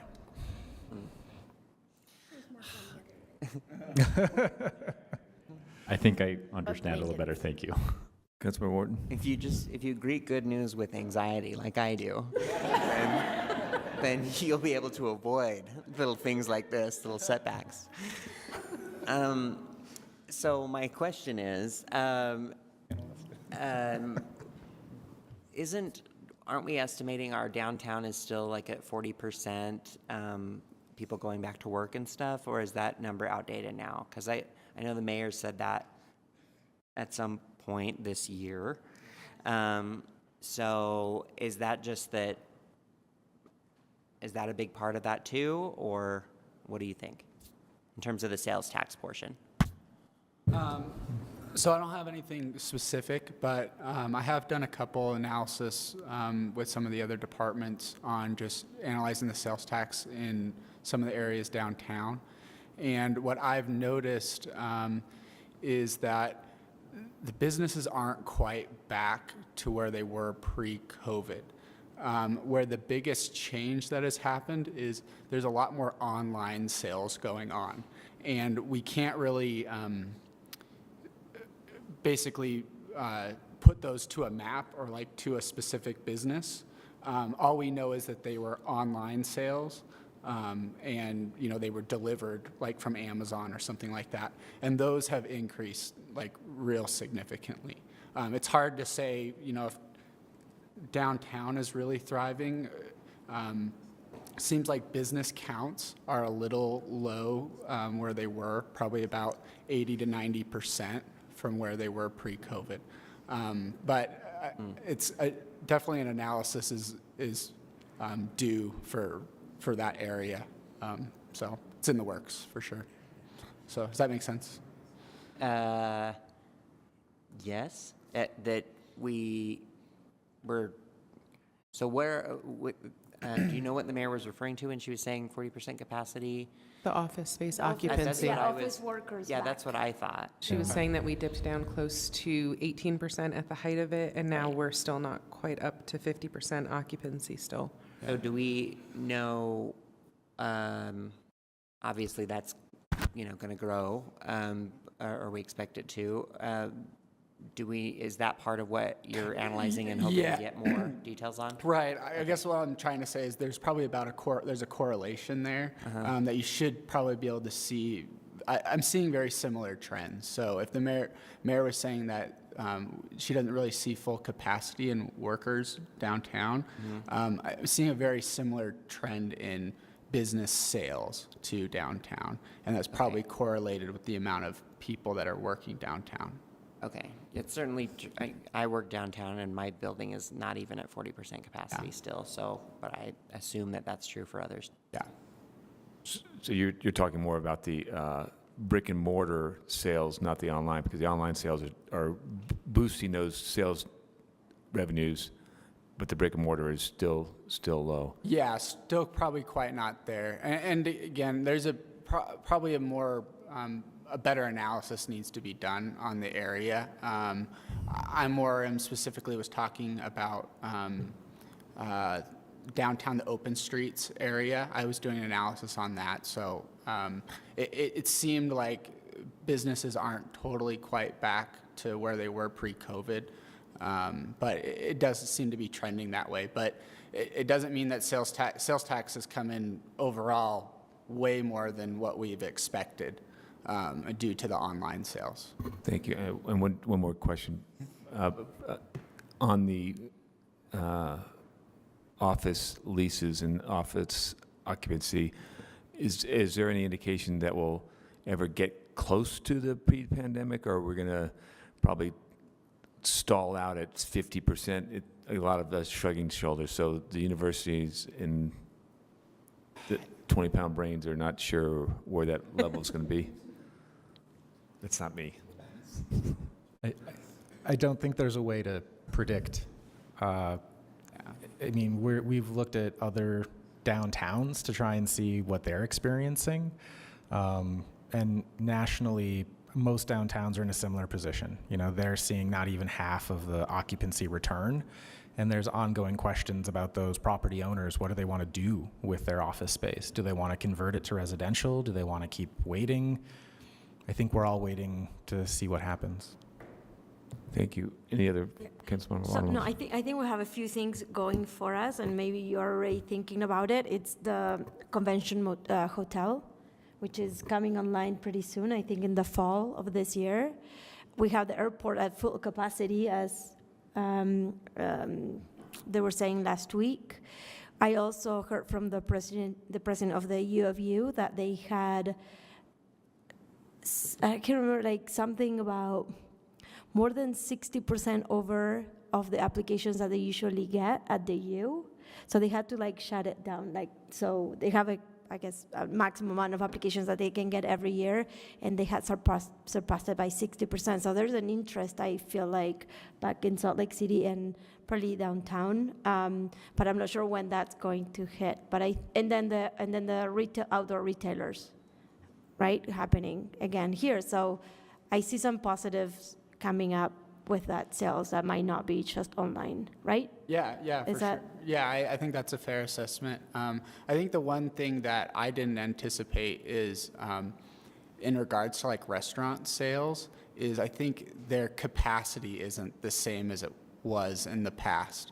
So for instance, you know, they might be able to have the same amount of cooks, but they don't have as many servers or something like that. So they can't serve as many people. So that's probably part of the reason that's kind of weighing in. I mean, I'm sure you guys have all tried to go to a restaurant on a Friday, Saturday night. It's almost impossible to get in. So that's probably part of the, you know, catching back up to pre-COVID levels kind of thing. Yeah, for sure. When we talk about online sales, we're talking about like the Grub hubs that are happening from the restaurants to not just like Amazon and distribution center goods kinds of things. Yeah, to my understanding, the way that the tax is collected when it comes to an online sale is it's not deemed at the brick and mortar store, it's deemed at the person's residence. So when the data comes in, it just comes in as a delivery location. So we don't really know where the sale actually was made. We just know it was an Amazon sale or if it was a Grubhub sale or something like that. So if someone in South Salt Lake buys from a Salt Lake restaurant, does South Salt Lake get that sales tax? Yes. Yes. Because it's a point of sale. Yeah. It's where the That's delivery bad. occurs. Yeah. Okay. All right. that was a great discussion on sales tax. Ben, you have further? Just one last thing, not to belabor the conversation on sales tax, is historically sales tax is the most volatile of the city's major revenue sources. That is one of the reasons these sales tax figures are so surprising. Typically, sales tax tracks the business cycle, but the huge influx of federal funding kept people buying and spending things and is one of the major contributors of these healthy sales tax figures. But it's worth keeping in mind that sales tax is the largest revenue source for the city, and historically it is the most volatile of our revenue sources. Thank you. Cindy? Oh, go ahead, Cindy. And then I would like to say something. Thanks. Just a piece of information as a courtesy that the administration shared with us as staff is that they are based on the revenue as well as the expenses with that ARPA money that came in that has a limited time frame. They are looking now, instead of at 1 year at a time budget-wise, they're really trying to look at a longer time frame, so like 3 years or that type of a thing. So they're thinking the same things that you all are thinking in terms of this is a moment in time, but what about the future? So. Just one more thing, so, and real quick, and so I know we're all happy and everything and excited, but I'm also thinking about how we're going to bring people back after a pandemic, especially downtown, to have those sales taxes. Might not, but some of my constituency, but one of the larger office here downtown has said that their staff is not still kind of coming back, but there's 2 reasons: COVID, so being in the same space with a lot of people, but also some of our safety and crime downtown. That's something that they're really worried about, and so they'd rather stay at home and not have to be harassed downtown. So that's something that I know the mayor has heard because we were in the same meeting, but it's something that I want to share with the rest of the council to really think about what else can we do to attract people back in our offices and spend money in Salt Lake City. So, thanks. Thank you. Ben, is the next item, we're going to go through all the, gotcha, thank you. So we'll start with A1. It's a request for $700,000 in parks impact fees for an open space acquisition. If the council approves this funding request, there would still be $12.5 million of parks impact fees available for future uses. Details on this as a property acquisition would be better discussed in a closed session at another time. Mr. Chair, just on this one, I would just ask that, and I know, Ben, I talked to you about this earlier, but considering we're talking about impact fees, wondering where the updated impact fees plan is, if it's going to come to us at any point for the fire, parks, and police, right? Because we already did one of them a couple of years ago, but those 3 have not been done, and it would be helpful, I think, as we move into the future to have those done and including more things in the plan. So I would be asking administration to have an update on where those are. I know that we had a consultant working on it, and so it's pretty important to me. I'm just going to say that. We'll follow up with the administration on the 3 different sections. They may have different timelines for each of the 3, but we'll ask and let you know. If there's nothing else on that item, we can go to A2. It's a request for $195,000 using vacancy savings in the Public Lands Department. And this is to rebuild a bridge to Cottonwood Park. In November of last year, there was a windstorm. A large tree was knocked over. It damaged the bridge. One of the braces on the bridge, according to an engineer, needs to be replaced, and it's essentially the same cost to rebuild the whole bridge than try to replace just the one brace. Currently, the bridge is still open on one side for pedestrians to access the other side, but parks maintenance vehicles are not able to use the bridge because of the extent of the damage. So this item would fully fund replacement of the bridge. And a note that absent this bridge, residents living on the west side of the Jordan River, they would need to take a detour of about 1/3 of a mile in order to go around to the nearest crossing on the river. So it is an important crossing for the park, the dog park, and maintenance vehicles of the department. The next item is A3.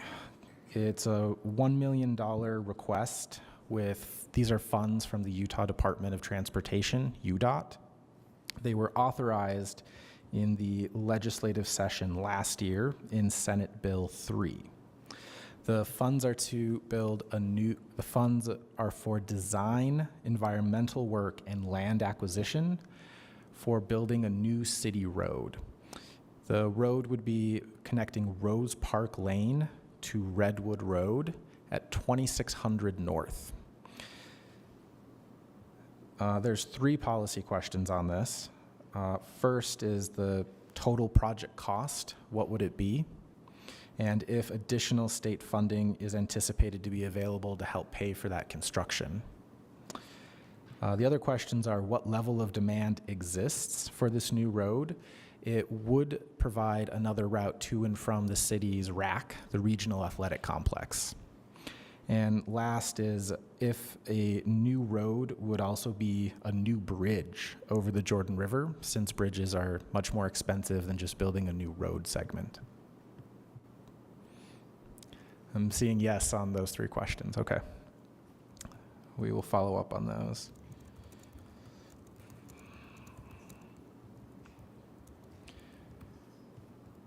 If there's nothing else on that one, that takes us to A5. This is a request to rescope $611,000 from the 1300 East Reconstruction project, which is completed. The request is to take those funds from 1300 East and shift them to 900 South Reconstruction, including improvements to the 9-line trail.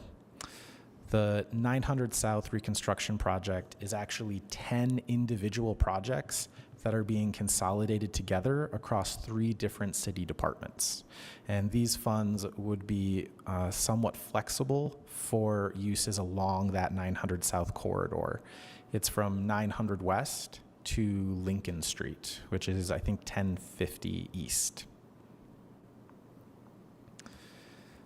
The one policy question on this item is if you'd like additional details on those multiple projects, if they're all fully funded or if some additional funding is still needed. The last update to the council was that some of the projects did still need additional funding, and they may be part of the last issuance of the streets reconstruction bond, which would come to you later this year or next year. I would like that answer. Thanks, Ben. Okay.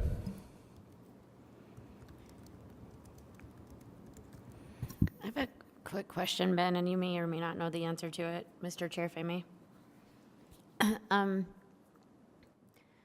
Earlier today, when we were having an update from administration, Weston mentioned that there is community outreach on the 1300 East Reconstruction project.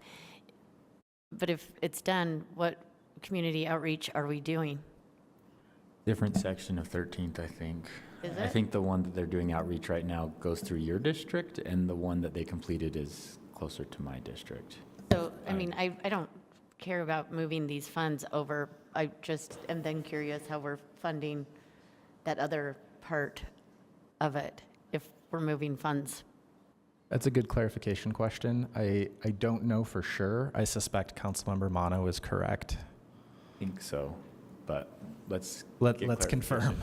Okay. Then the next part of the question would be, is it then in the mayor's recommended budget to restore? Huh? Right, Yeah. right. I mean, I don't want to, again, I think that 900 South needs, that reconstruction needs to happen. I'm fine funding it, but taking money from one place and then not restoring it seems, I need some clarification there, please. Yes, another question to add on to Councilmember Fowler's question is, have we even funded the construction of that section of 13th East, or have we only funded the design of it to this point? Because I'm not 100% sure on that. Definitely. I do know that engineering is working on an update to their 6-year pavement plan, which identifies all of the city street segments to be reconstructed, the estimated costs, and which of those will rely on which funding sources. So that is a future transmittal that should be coming to the council later this year, but we can ask them right now based on the current information.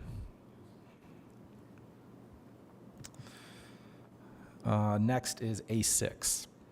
A request for $300,000 from fund balance for flood damage repairs to the Leonardo. Last July, there was a flood. It damaged the sub-basement, the basement, and the 2 elevators. The cause of the problem was a backup to the main drain. This caused sewage issues in the main library and in the Leonardo. That drainage problem has been addressed, but the damage to these areas of the Leonardo is the city's responsibility to repair under the primary lease between the city and the Leonardo.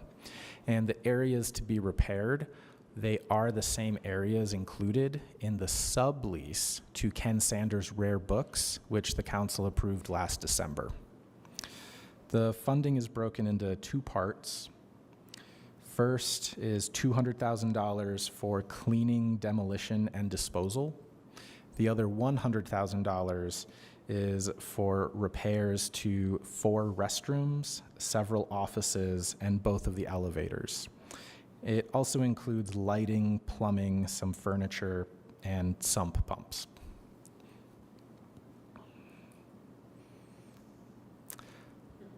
The next item is A7. A request for $713,000 from fund balance for cybersecurity improvements. This is broken into 5 pieces. The first and the largest is for new security software. It's called a Security Incident and Event Management. This will also create new ongoing costs that would be included in the next annual budget of about $250,000 annually. But this is a significant new tool to improve the security and the monitoring of the city's networks. The other items are smaller, $75,000 for security assessments and tests. This is where you bring in outside people to try and poke and prod your network to find vulnerabilities and areas where you could improve your own hardness, your own security. There's also $65,000 for 1,000 additional licenses, $47,000 for additional device software, and last is $25,000, and this is funding from today through the end of the fiscal year for a new full-time employee. It would be a cybersecurity engineer. If the council approves this additional FTE, the city would have 4 of these cybersecurity engineers. That's a significant increase from just 4 years ago when I think there was 1. And Ben, we're going to stop there at this moment, and we'll have to continue on the next. Can I ask one quick question about that? Sure. Oh, yeah. Is that the only ongoing expense in this particular ask, or are those licenses also ongoing? So they're also ongoing. I highlighted the $250,000 ongoing because that's the largest ongoing expense. The fully loaded cost for the additional engineer is $150,000 annually. And Mr. Chair, there was one other thing on this item. The administration requested a straw poll. Given the lead time and the supply delays, a straw poll would save them significant time in getting this ordered. And this is item A7, the IMS order. Correct. Yeah. And then I would look for a straw poll on item 7, which is the cybersecurity of. Mr. Chair? Yes. I mean, this is a huge increase that you said from 1 person to 4 people in 4 years, but I also think the threat of cybersecurity attacks on the city has increased at least 4-fold in that same period. So yes, I'm a yes on this, and I would propose a straw poll that we support all of the items in A7. I have a straw poll for thumbs, looking for a thumbs up high, so Cindy Lou can see your thumb. All right, that's 7 thumbs up, Cindy Lou. And thank you very much for that presentation on Budget Amendment 7. We're going to see you next time on the remaining items of Budget Amendment number 7. Appreciate it. Thanks a lot. Council, we're moving on. Item number 8, rezone and master plan amendment at 1902 South 400 East. We have Brian Fulmer from the staff, Nick Norris, he's probably online, and we have Caitlin Tubbs. Oh, there's Caitlin, and Nick is probably on the line. Brian, it's all yours. Thank you, Mr. Chair. This is a proposal to amend the master plan and zoning map for property located at 1902 South 400 East, which is currently zoned R1 5000 or residential. The requested zoning designation is RMF 35 or moderate density multifamily residential. The Central Community Master Plan future land use map designates this property as low density residential, and the requested designation is medium density residential. A historic structure previously located on the property was damaged significantly during the March 2020 earthquake and has since been removed. The 1/3 acre property is currently vacant. The requested master plan and zoning map amendments are to facilitate a proposed townhome development. And with that, I will turn it over to Caitlin. Thank you, Brian. That was a very thorough introduction. I appreciate it.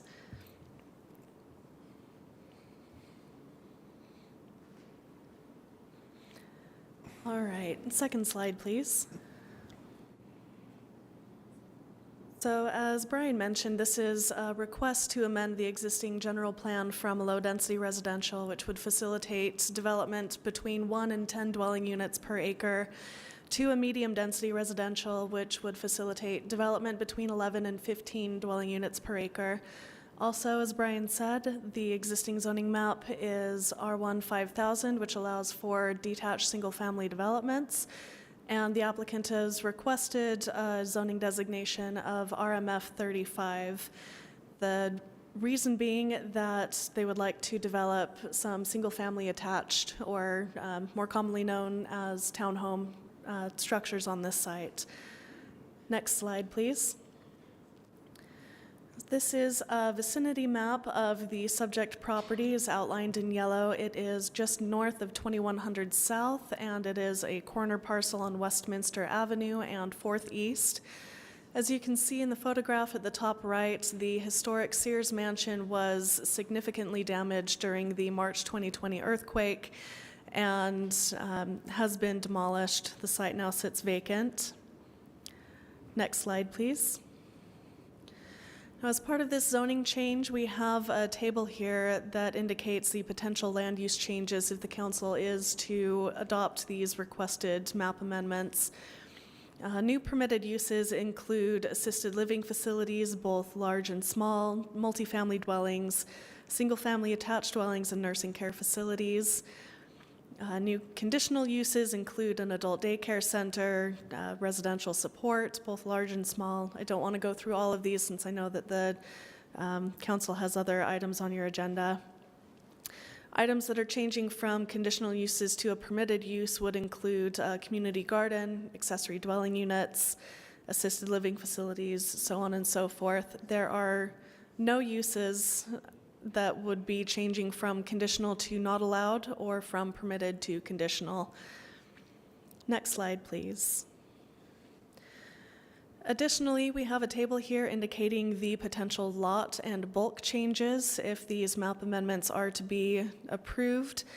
All in all, these lot and bulk development standards are fairly similar to one another. There is a differing height limitation in the proposed RMF 35, which would allow an increase in building height from 28 feet up to 35 feet. Additionally, maximum building coverage would increase from 40% to approximately 60% for a single-family attached development. All in all, the majority of those do remain fairly similar to one another, though. And then the final slide, please. So the Planning Commission did hold a public hearing on February 9th and gathered feedback from the surrounding neighborhood. There was a mix of feedback. There were some neighbors who were in favor of the changes. There were some who would prefer to see an additional single-family development there and were not in favor of the proposed changes.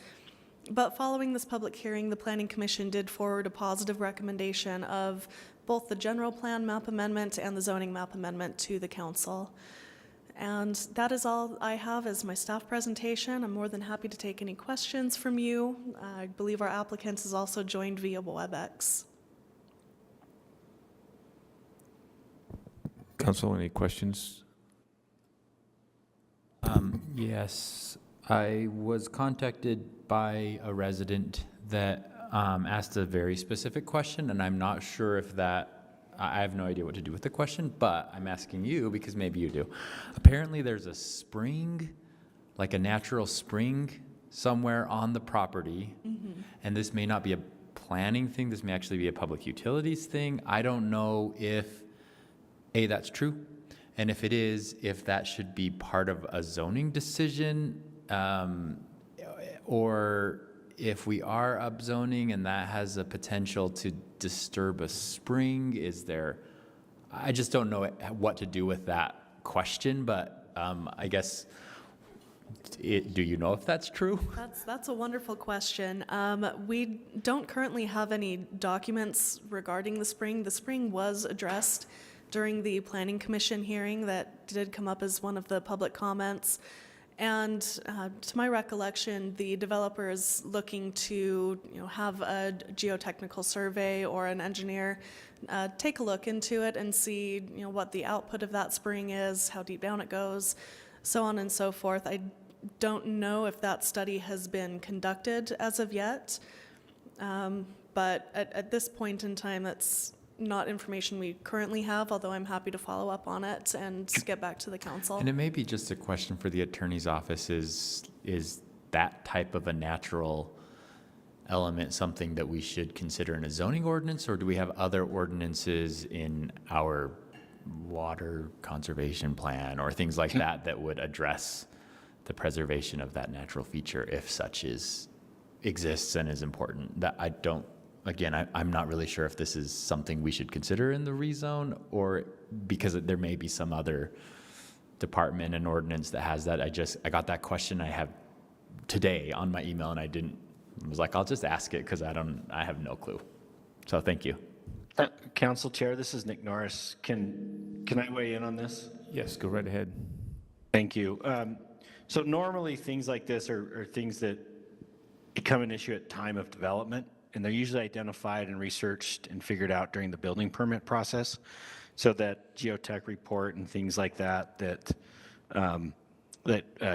Caitlin was mentioning, that's typically when these types of things are either identified, reviewed by, in this case, Public Utilities, which reviews all new construction building permits.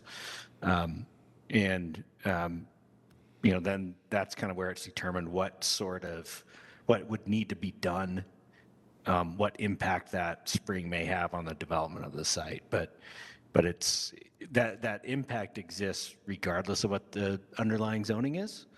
So it's a time of development type of thing that is commonly addresses that. Thanks, Nick. In other words, and this is what I assumed I would hear, is it's not really relevant to the rezone, it's relevant to the construction and the building permit. Is that right? Because if there is in fact a spring there, and I don't doubt that there is. I mean, the neighbors probably know better than any of us whether that exists or not. But if there is something there, then as part of their information that they submit with their building permit, we would identify that. And now, that we've known that there's potentially that, it should be flagged in the cell already anyway as something to look at when the building permit comes in. Okay, and maybe then my question is for Public Utilities to just follow up offline is fine, but do we have anything to protect those types of natural features when developments are happening either here or elsewhere in the city? And if not, is such necessary for our water conservation efforts? Thanks. Yeah, we're happy to forward that on to public utilities. And Caitlin, you also said the applicant was online? Correct, yes. The applicant is Paul Dowland. And Paul, if you're online, we'll give you, allow you 5 minutes to give us a little update.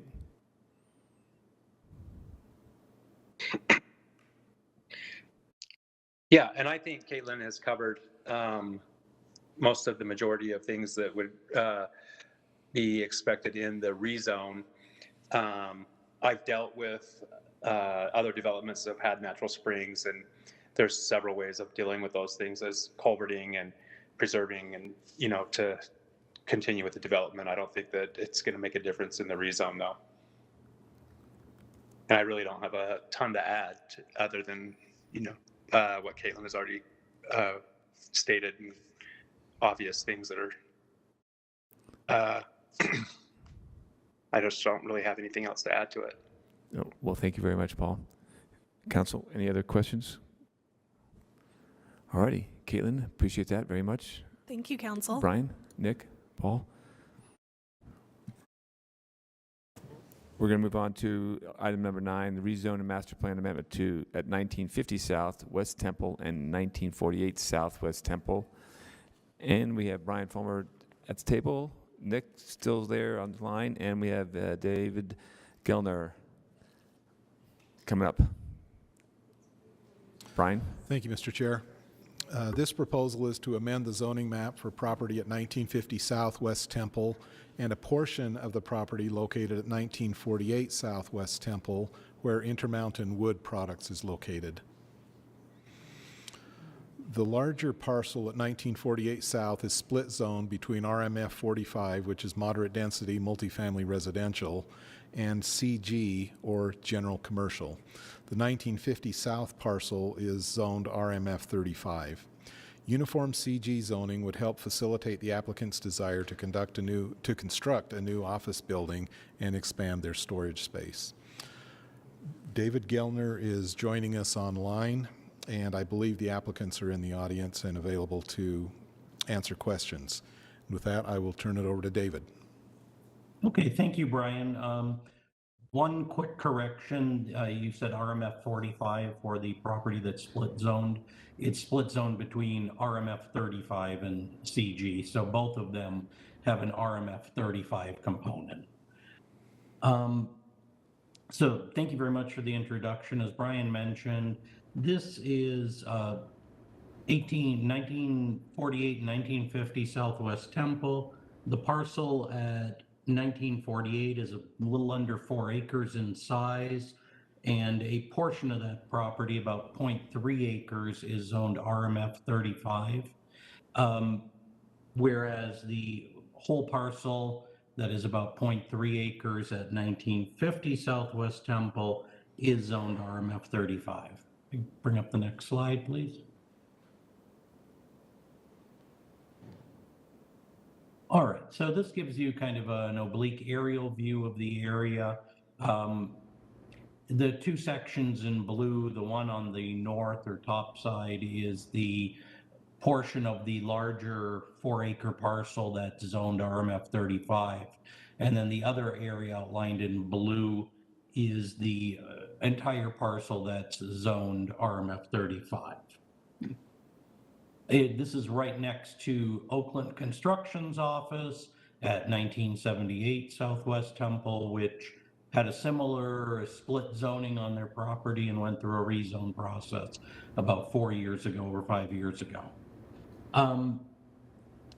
Again, I think the biggest issues we looked at was you do have that single-family residential along MacArthur and on the other side of Southwest Temple, and CG, or general commercial, allows a lot more intense development than the RMF 35 zoning would allow, of course.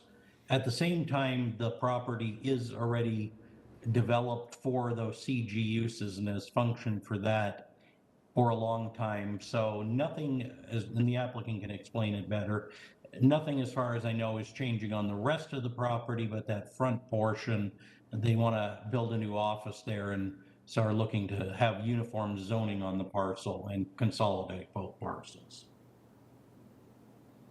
Again, there is single-family residential to the north, but it is embedded within a larger commercial and industrial area within the city with numerous higher intensity uses. If you could give me the next slide, please. Okay, here is the actual zoning map, which shows the split zoning on that larger northern parcel and then the fully zoned RMF 35 South parcel.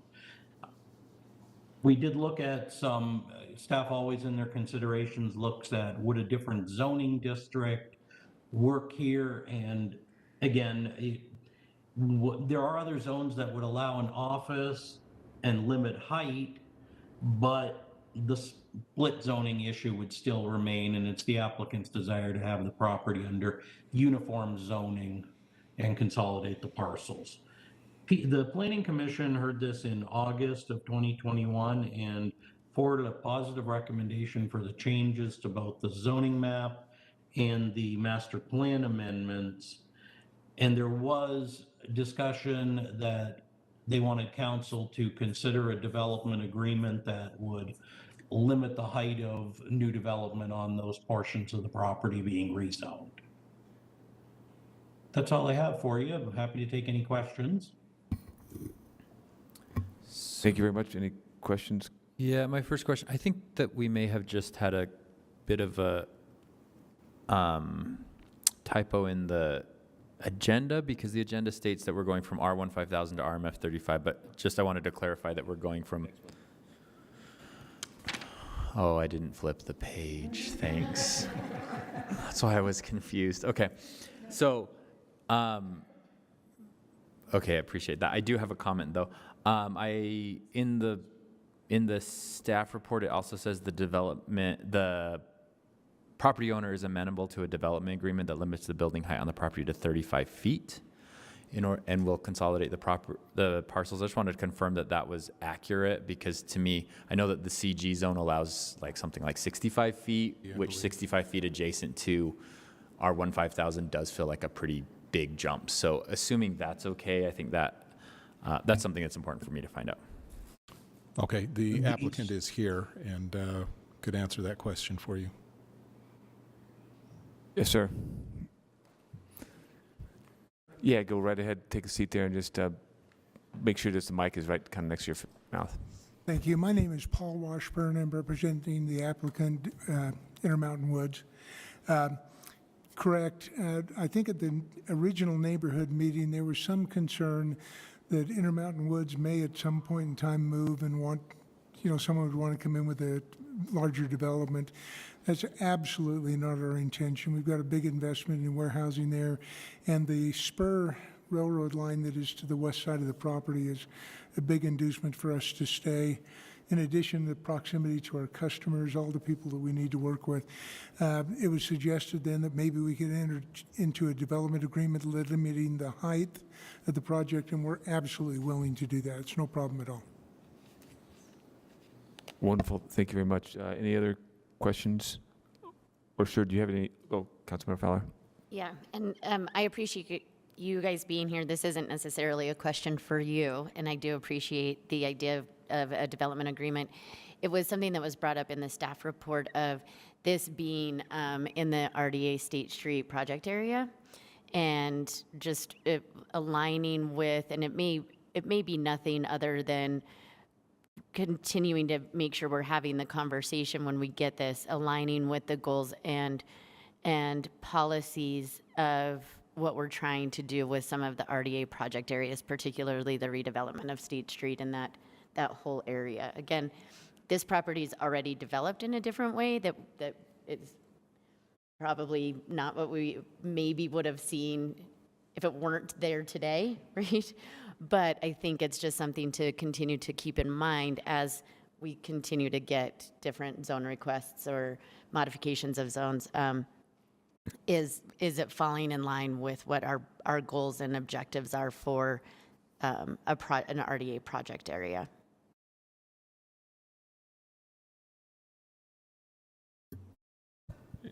Any other questions, comments?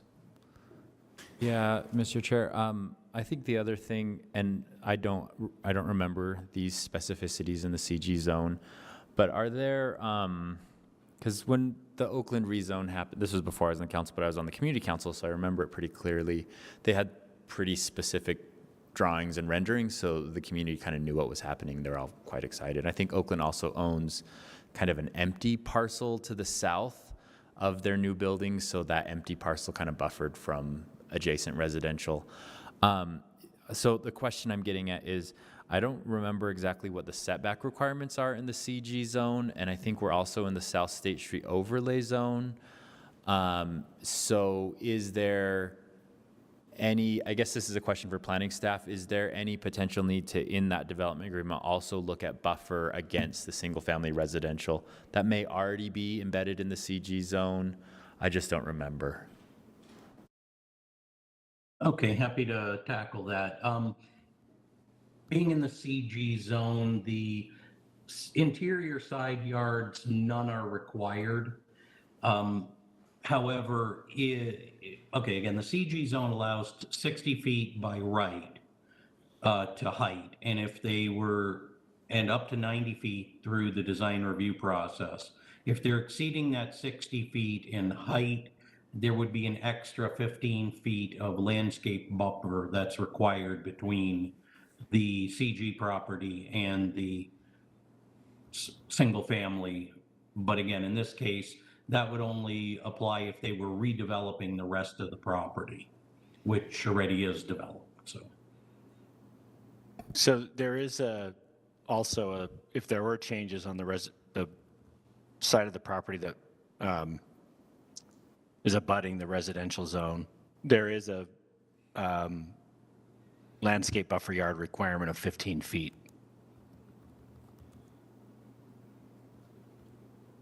So that would be the north line of the on the east side. Okay. I believe so. Yes. Yeah. Okay. Okay. Thank you. Any other further questions? No further questions. Thank you very much, Paul. Yeah, I think the only comment I'd make is I understand the concern about impacting the neighbors. This will be a small office building on the front of the property. Again, it's buffered on the south with Oakland construction. On east, there is to the north, there is a requirement for the landscape buffer. The driveway is there already. The business has been there for over 20 years. I don't know how this is going to have any greater impact on neighbors than has been there already. And again, the business, if we were starting day one, we're going to build the warehouses and things. I think there's a lot of room for concern, but we're looking at a very small lot, a very small office building on a business that's been there for well over 20 years.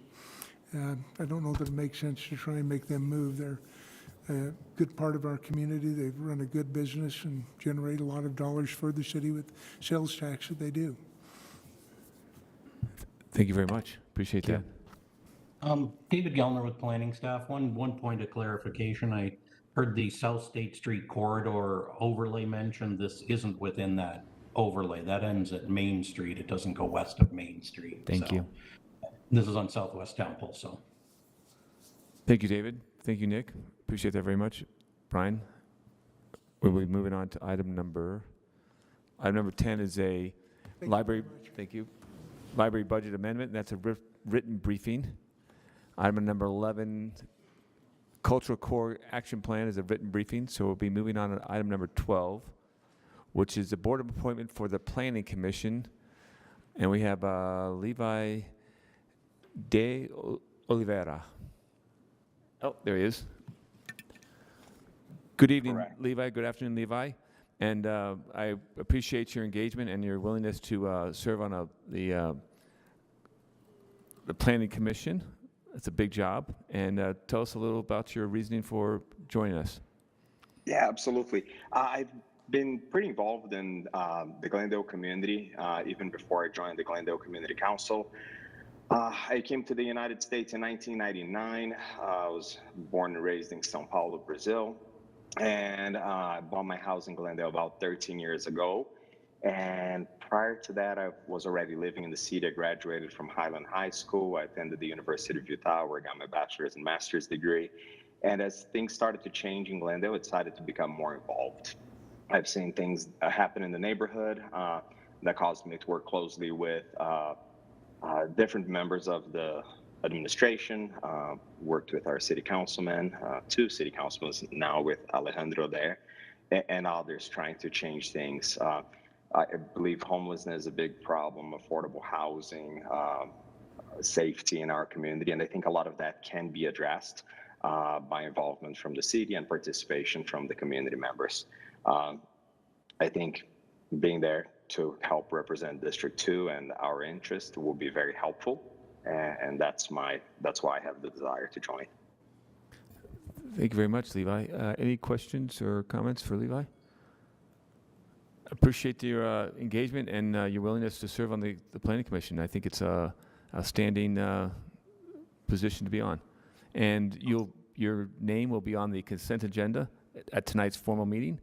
You need not be present to win, but you're more than willing to, we're more than grateful for you to join us and participate in that meeting. Thank you very much. Sounds good. Thank you. Council, we'll move on to item number 13, which is the board appointment to the Business Advisory Board, and Jocelyn Curl. And Jocelyn will also probably be online. There she is. Hello. Good afternoon, Jocelyn. Thank you for your willingness to serve on the Business Advisory Board. Tell us a little bit about yourself and why you want to be on the board. Yeah, I'm the owner of Third Sun Productions. We're a web and branding agency in Salt Lake. We've been in business for going on 17 years this summer. We've had, our niche has been in the small business and nonprofit community over that period of time. And we now have an office down in the Granary area at one of the art space properties, art space greenery to be exact. And in talking with Darren Piccoli and the opportunity to, be able to voice some concerns from businesses and such down in that area, that's my reason for wanting to be on the Business Advisory Board. Thank you very much, Jocelyn. Questions, comments? Councilmember Fowler? Hi, Jocelyn. It's so good to see you. I've known Jocelyn for a long time now, and I am so glad that you are being involved with this particular advisory board. Jocelyn's office, I don't know if you're still there, but was down by the Homeless Youth Resource Center in Maud's Cafe, and really invested in the community in that area as well.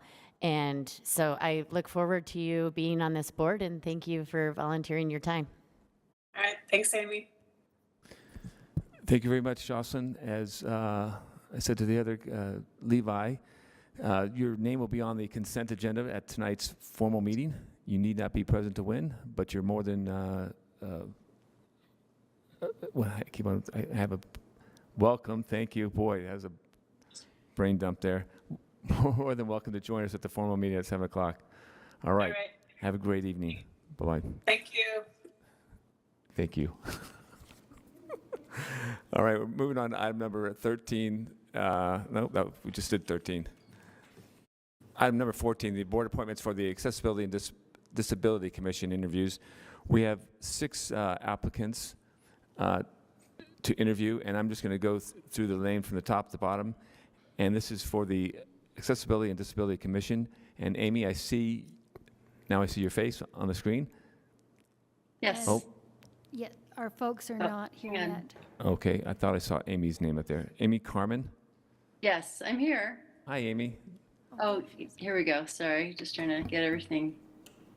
All right, do you see me now? Yes, ma'am. Great to see you. Yes, thank you.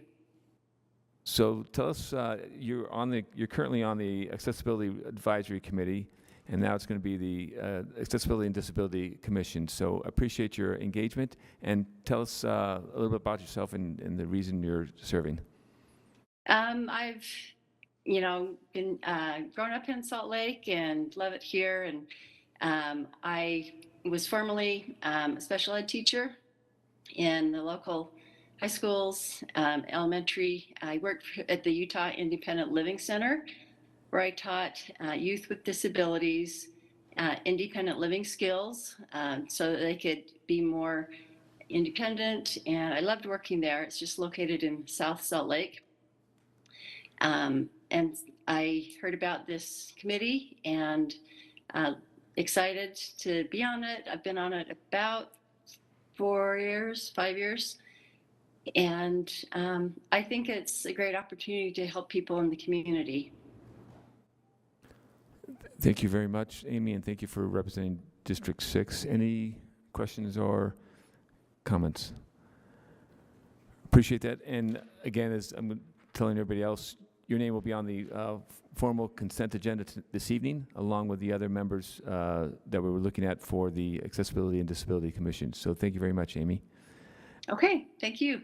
I'll move on to Todd Claflin.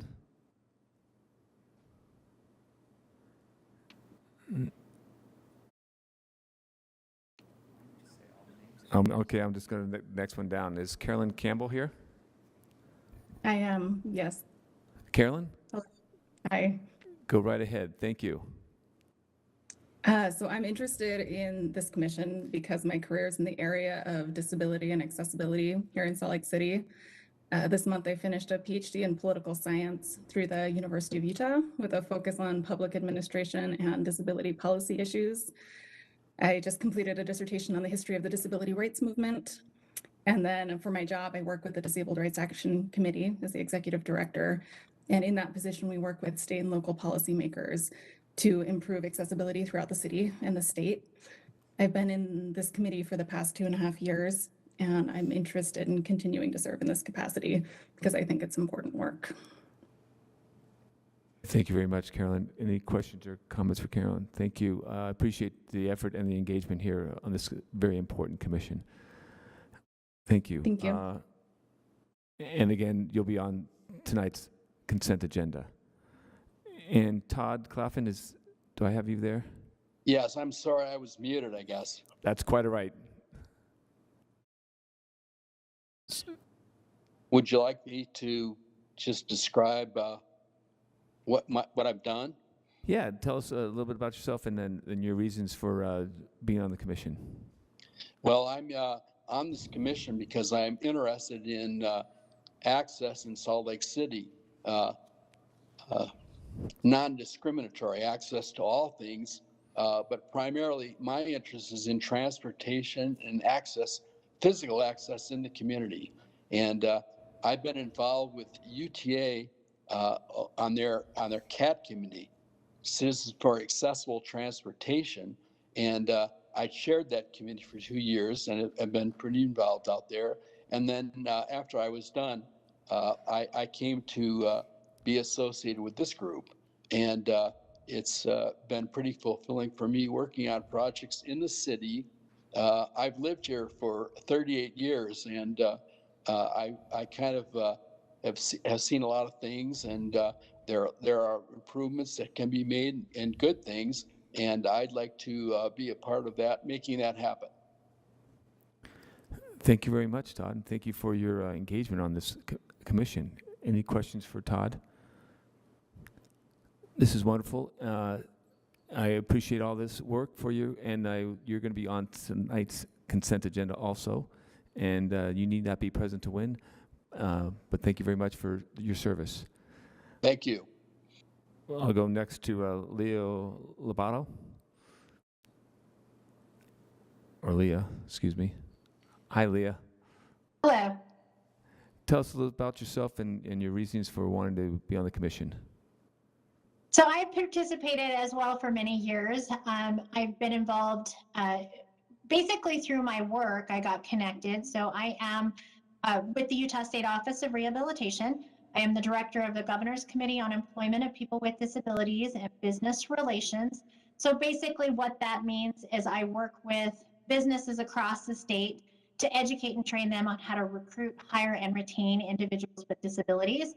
So when the opportunity to participate on the Accessibility Committee came up, and potentially work with businesses in the city, as well as work with the members of the committee and the community to make sure that people are aware of all of the opportunities to connect to qualified candidates with disabilities, as well as the resources for individuals with disabilities to connect to employment. It seemed like a great fit. Also, I work with our Rocky Mountain ADA Center, which is our regional ADA center based out of Colorado Springs. And I provide training on the Americans with Disabilities Act in a variety of different ways, both to community partners and to business partners. Thank you very much, Leah, and thank you for your engagement and your time on this commission. Any questions or comments for Leah? And again, as I said, everybody else, you're going to be on tonight's consent agenda, and I look forward to the future work. I will move on to the next one is Pamela Maurer, and welcome, Pamela. Hi, yes, hello. I'm Pamela Maurer. I am delighted to be here with all of you tonight. A brief introduction about myself. I grew up in Utah, so I am a Utah native. I feel like I know a lot about Utah from that experience. I've also worked in the Division of Services for the Deaf and Hard of Hearing at the Sanderson Community Center. My job right now is continuing education and outreach program manager.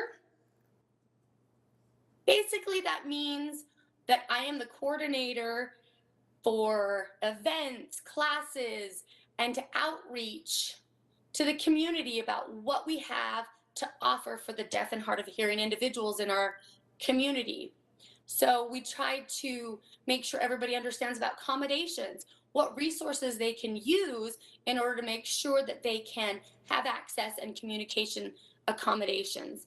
So I work with a variety of private organizations, and I use my own personal time sometimes to take care of these things. I work with the Utah Association of the Deaf. It's a nonprofit event or a group that allows us to work with deaf and hard of hearing rights. And I have a lot of good information on what we need for deaf and hard of hearing individuals and to make sure that services are available. I can't even count how many years I've been on this committee, and I love serving. There's wonderful people on there, and to have the opportunity to give back and to help is the reason that I want to be here. I want just the community to have accessibility, and so I hope that you'll consider me to continue serving on this committee. I think that's basically what I do. Yeah, that should cover it. Wonderful. Thank you very much. I appreciate that, and I appreciate your engagement and your willingness to serve the city and support and help others across the city. It's just a blessing. So thank you very much for your work. And you will be on tonight's consent agenda, and you need not be present to win, but you're more than welcome to join us tonight. Thank you very much. I move on to Jeffrey Kenyon.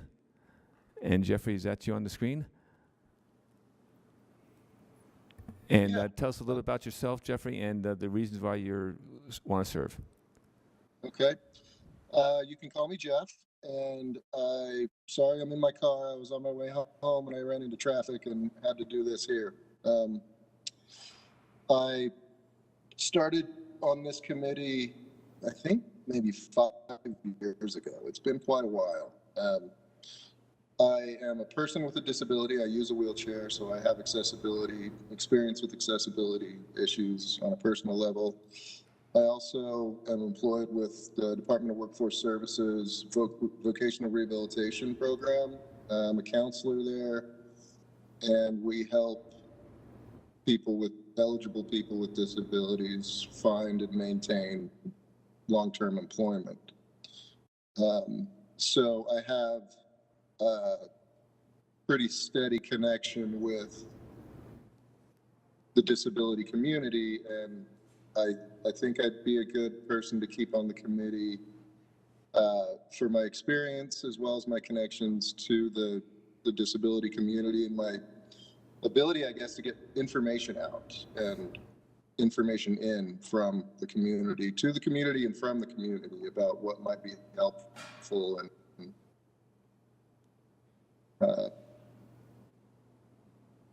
things that can be looked at. I don't live in Salt Lake City, but I work in Salt Lake City. Thank you very much. Thanks. Thank you, Jeff. Any questions or comments for Jeff?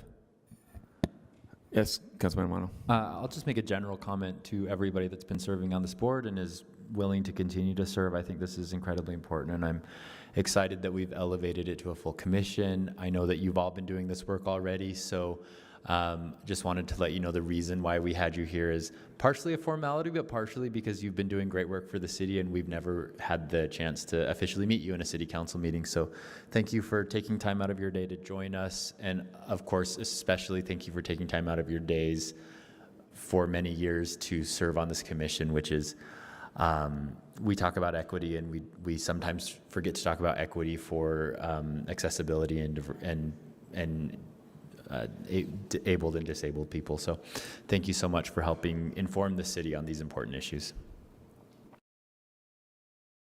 And I would echo Councilman Romano's remarks. Thank you very much for your service and your engagement here. And you'll all be on tonight's consent agenda. So thank you, and you have a wonderful evening.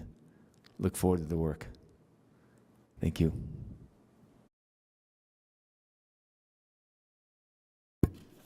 Council, we're moving on to item number 15, the report of the chair and the vice chair. Darren, I have nothing to report. Cindy? But we do have a closed session we want to move into, and we want to, I propose that we do it before we go to dinner, and we'll just do the closed session, and then we'll go quickly into dinner. So there'd be a closed session for the strategy session to discuss purchase, exchange, and release of real property and attorney-client matters. So moved. Second.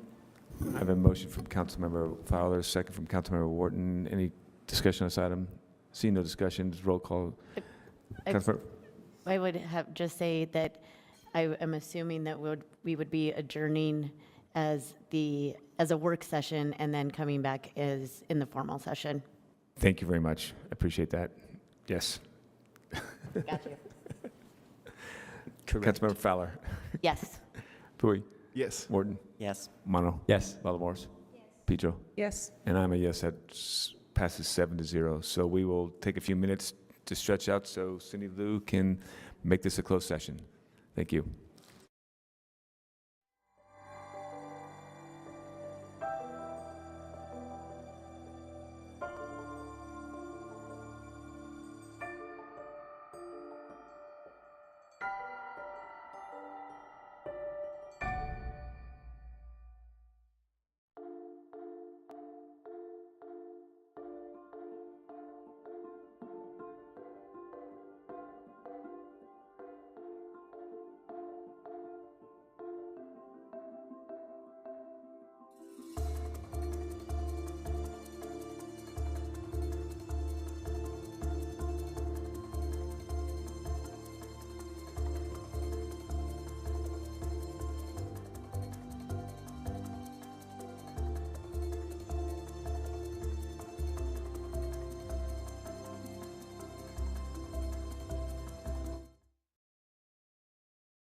Welcome to another episode of Capital City News, your source for staying informed and engaged with Salt Lake City government. I'm your host, Brian Young with SLC TV.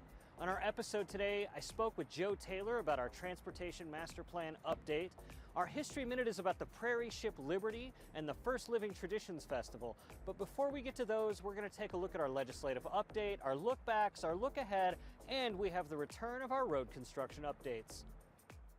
At its March 22nd meeting, the City Council received briefings about COVID-19, equity, and homelessness, among other things. Received a video presentation from the mayor of Trinivtsi, Ukraine, an official sister city of Salt Lake, and heard a number of public comments on topics ranging from rezones to a number of grant applications. To learn more, visit slc.gov/council.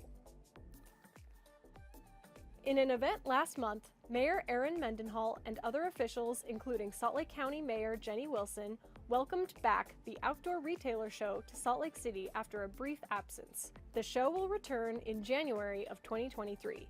We are thrilled to have Outdoor Retailer come back and stand shoulder to shoulder with Salt Lake City.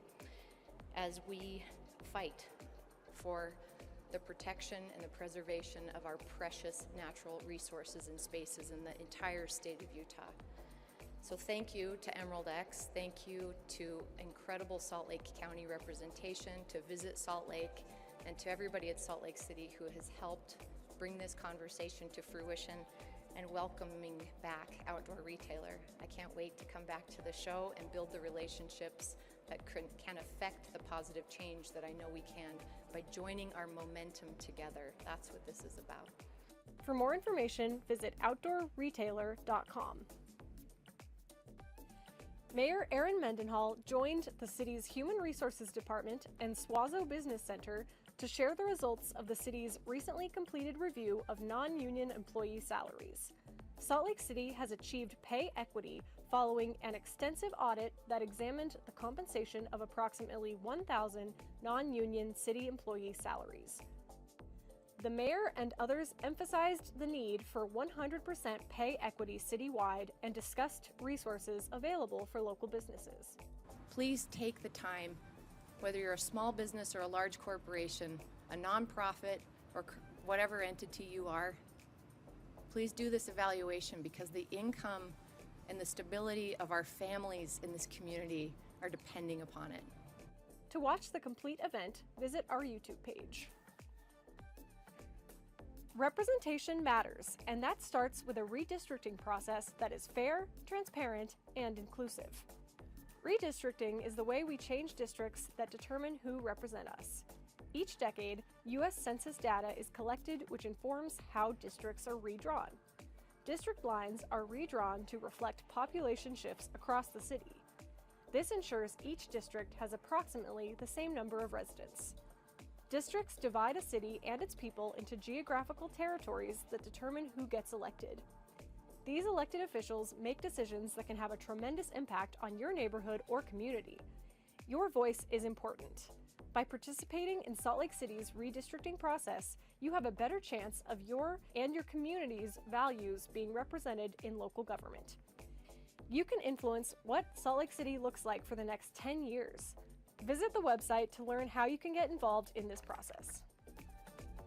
Salt Lake City's waste and recycling teams work hard to make sure that residents' recycling, compost, and trash are picked up every week from 42,000 homes and businesses. When you find yourself behind a waste and recycling truck, be patient and put safety first. Slow down. Look for oncoming cars and workers before you attempt to pass a truck. Stop if necessary and don't pass if you don't have full visibility or enough space. Look out for pedestrians, cyclists, children, and pets that may be obscured by the truck. Never pass a collection truck on the right. Drivers have blind spots due to the size and angles of collection equipment, and you will be in harm's way. If needed, let the truck finish its collection to keep workers, oncoming motorists, pedestrians, and yourself safe. We can all do our part to prevent accidents and keep ourselves and Salt Lake City's waste and recycling workers safe. For more information, visit slcgreen.com. Though COVID case numbers are dropping and the weather's brightening, we're not out of the woods yet. The best way to defeat COVID-19 once and for all is to make sure you and your kids are vaccinated or boosted. Be courteous and wear masks in public around folks with high-risk factors. Wash your hands and social distance wherever possible. For more information about COVID-19, visit the County Health Department website. Spring is officially returned, and that means the return of road construction season. Tune in to this episode and every episode to find out what's going on with road construction in the city. This week, we'll be taking a look at 900 South Phase 1 and the project at 300 West. The Central 9th Road reconstruction is back in full swing. 900 South between West Temple and 300 West is down to a single westbound lane to allow for construction of the center median. All eastbound traffic will be detoured down 800 South. Take a look at our business access map. We recommend taking tracks down to Central 9th to support the local businesses. Learn more at 900southslc.com. 300 West has started construction between 900 South and 1300 South. Workers will begin waterline work in the 1300 South intersection. There are other lane closures in place to allow for utility and concrete work. We ask for your patience during construction and recommend traveling 300 West during off-peak hours. Learn more at 300westslc.com. That's it for this week. To keep up with this and any other road construction projects in the city, feel free to visit slc.gov/construction. For our interview this week, we spoke with Joe Taylor about the Transportation Master Plan and about how you can have an influence on the modes of transportation in our roads going into the future.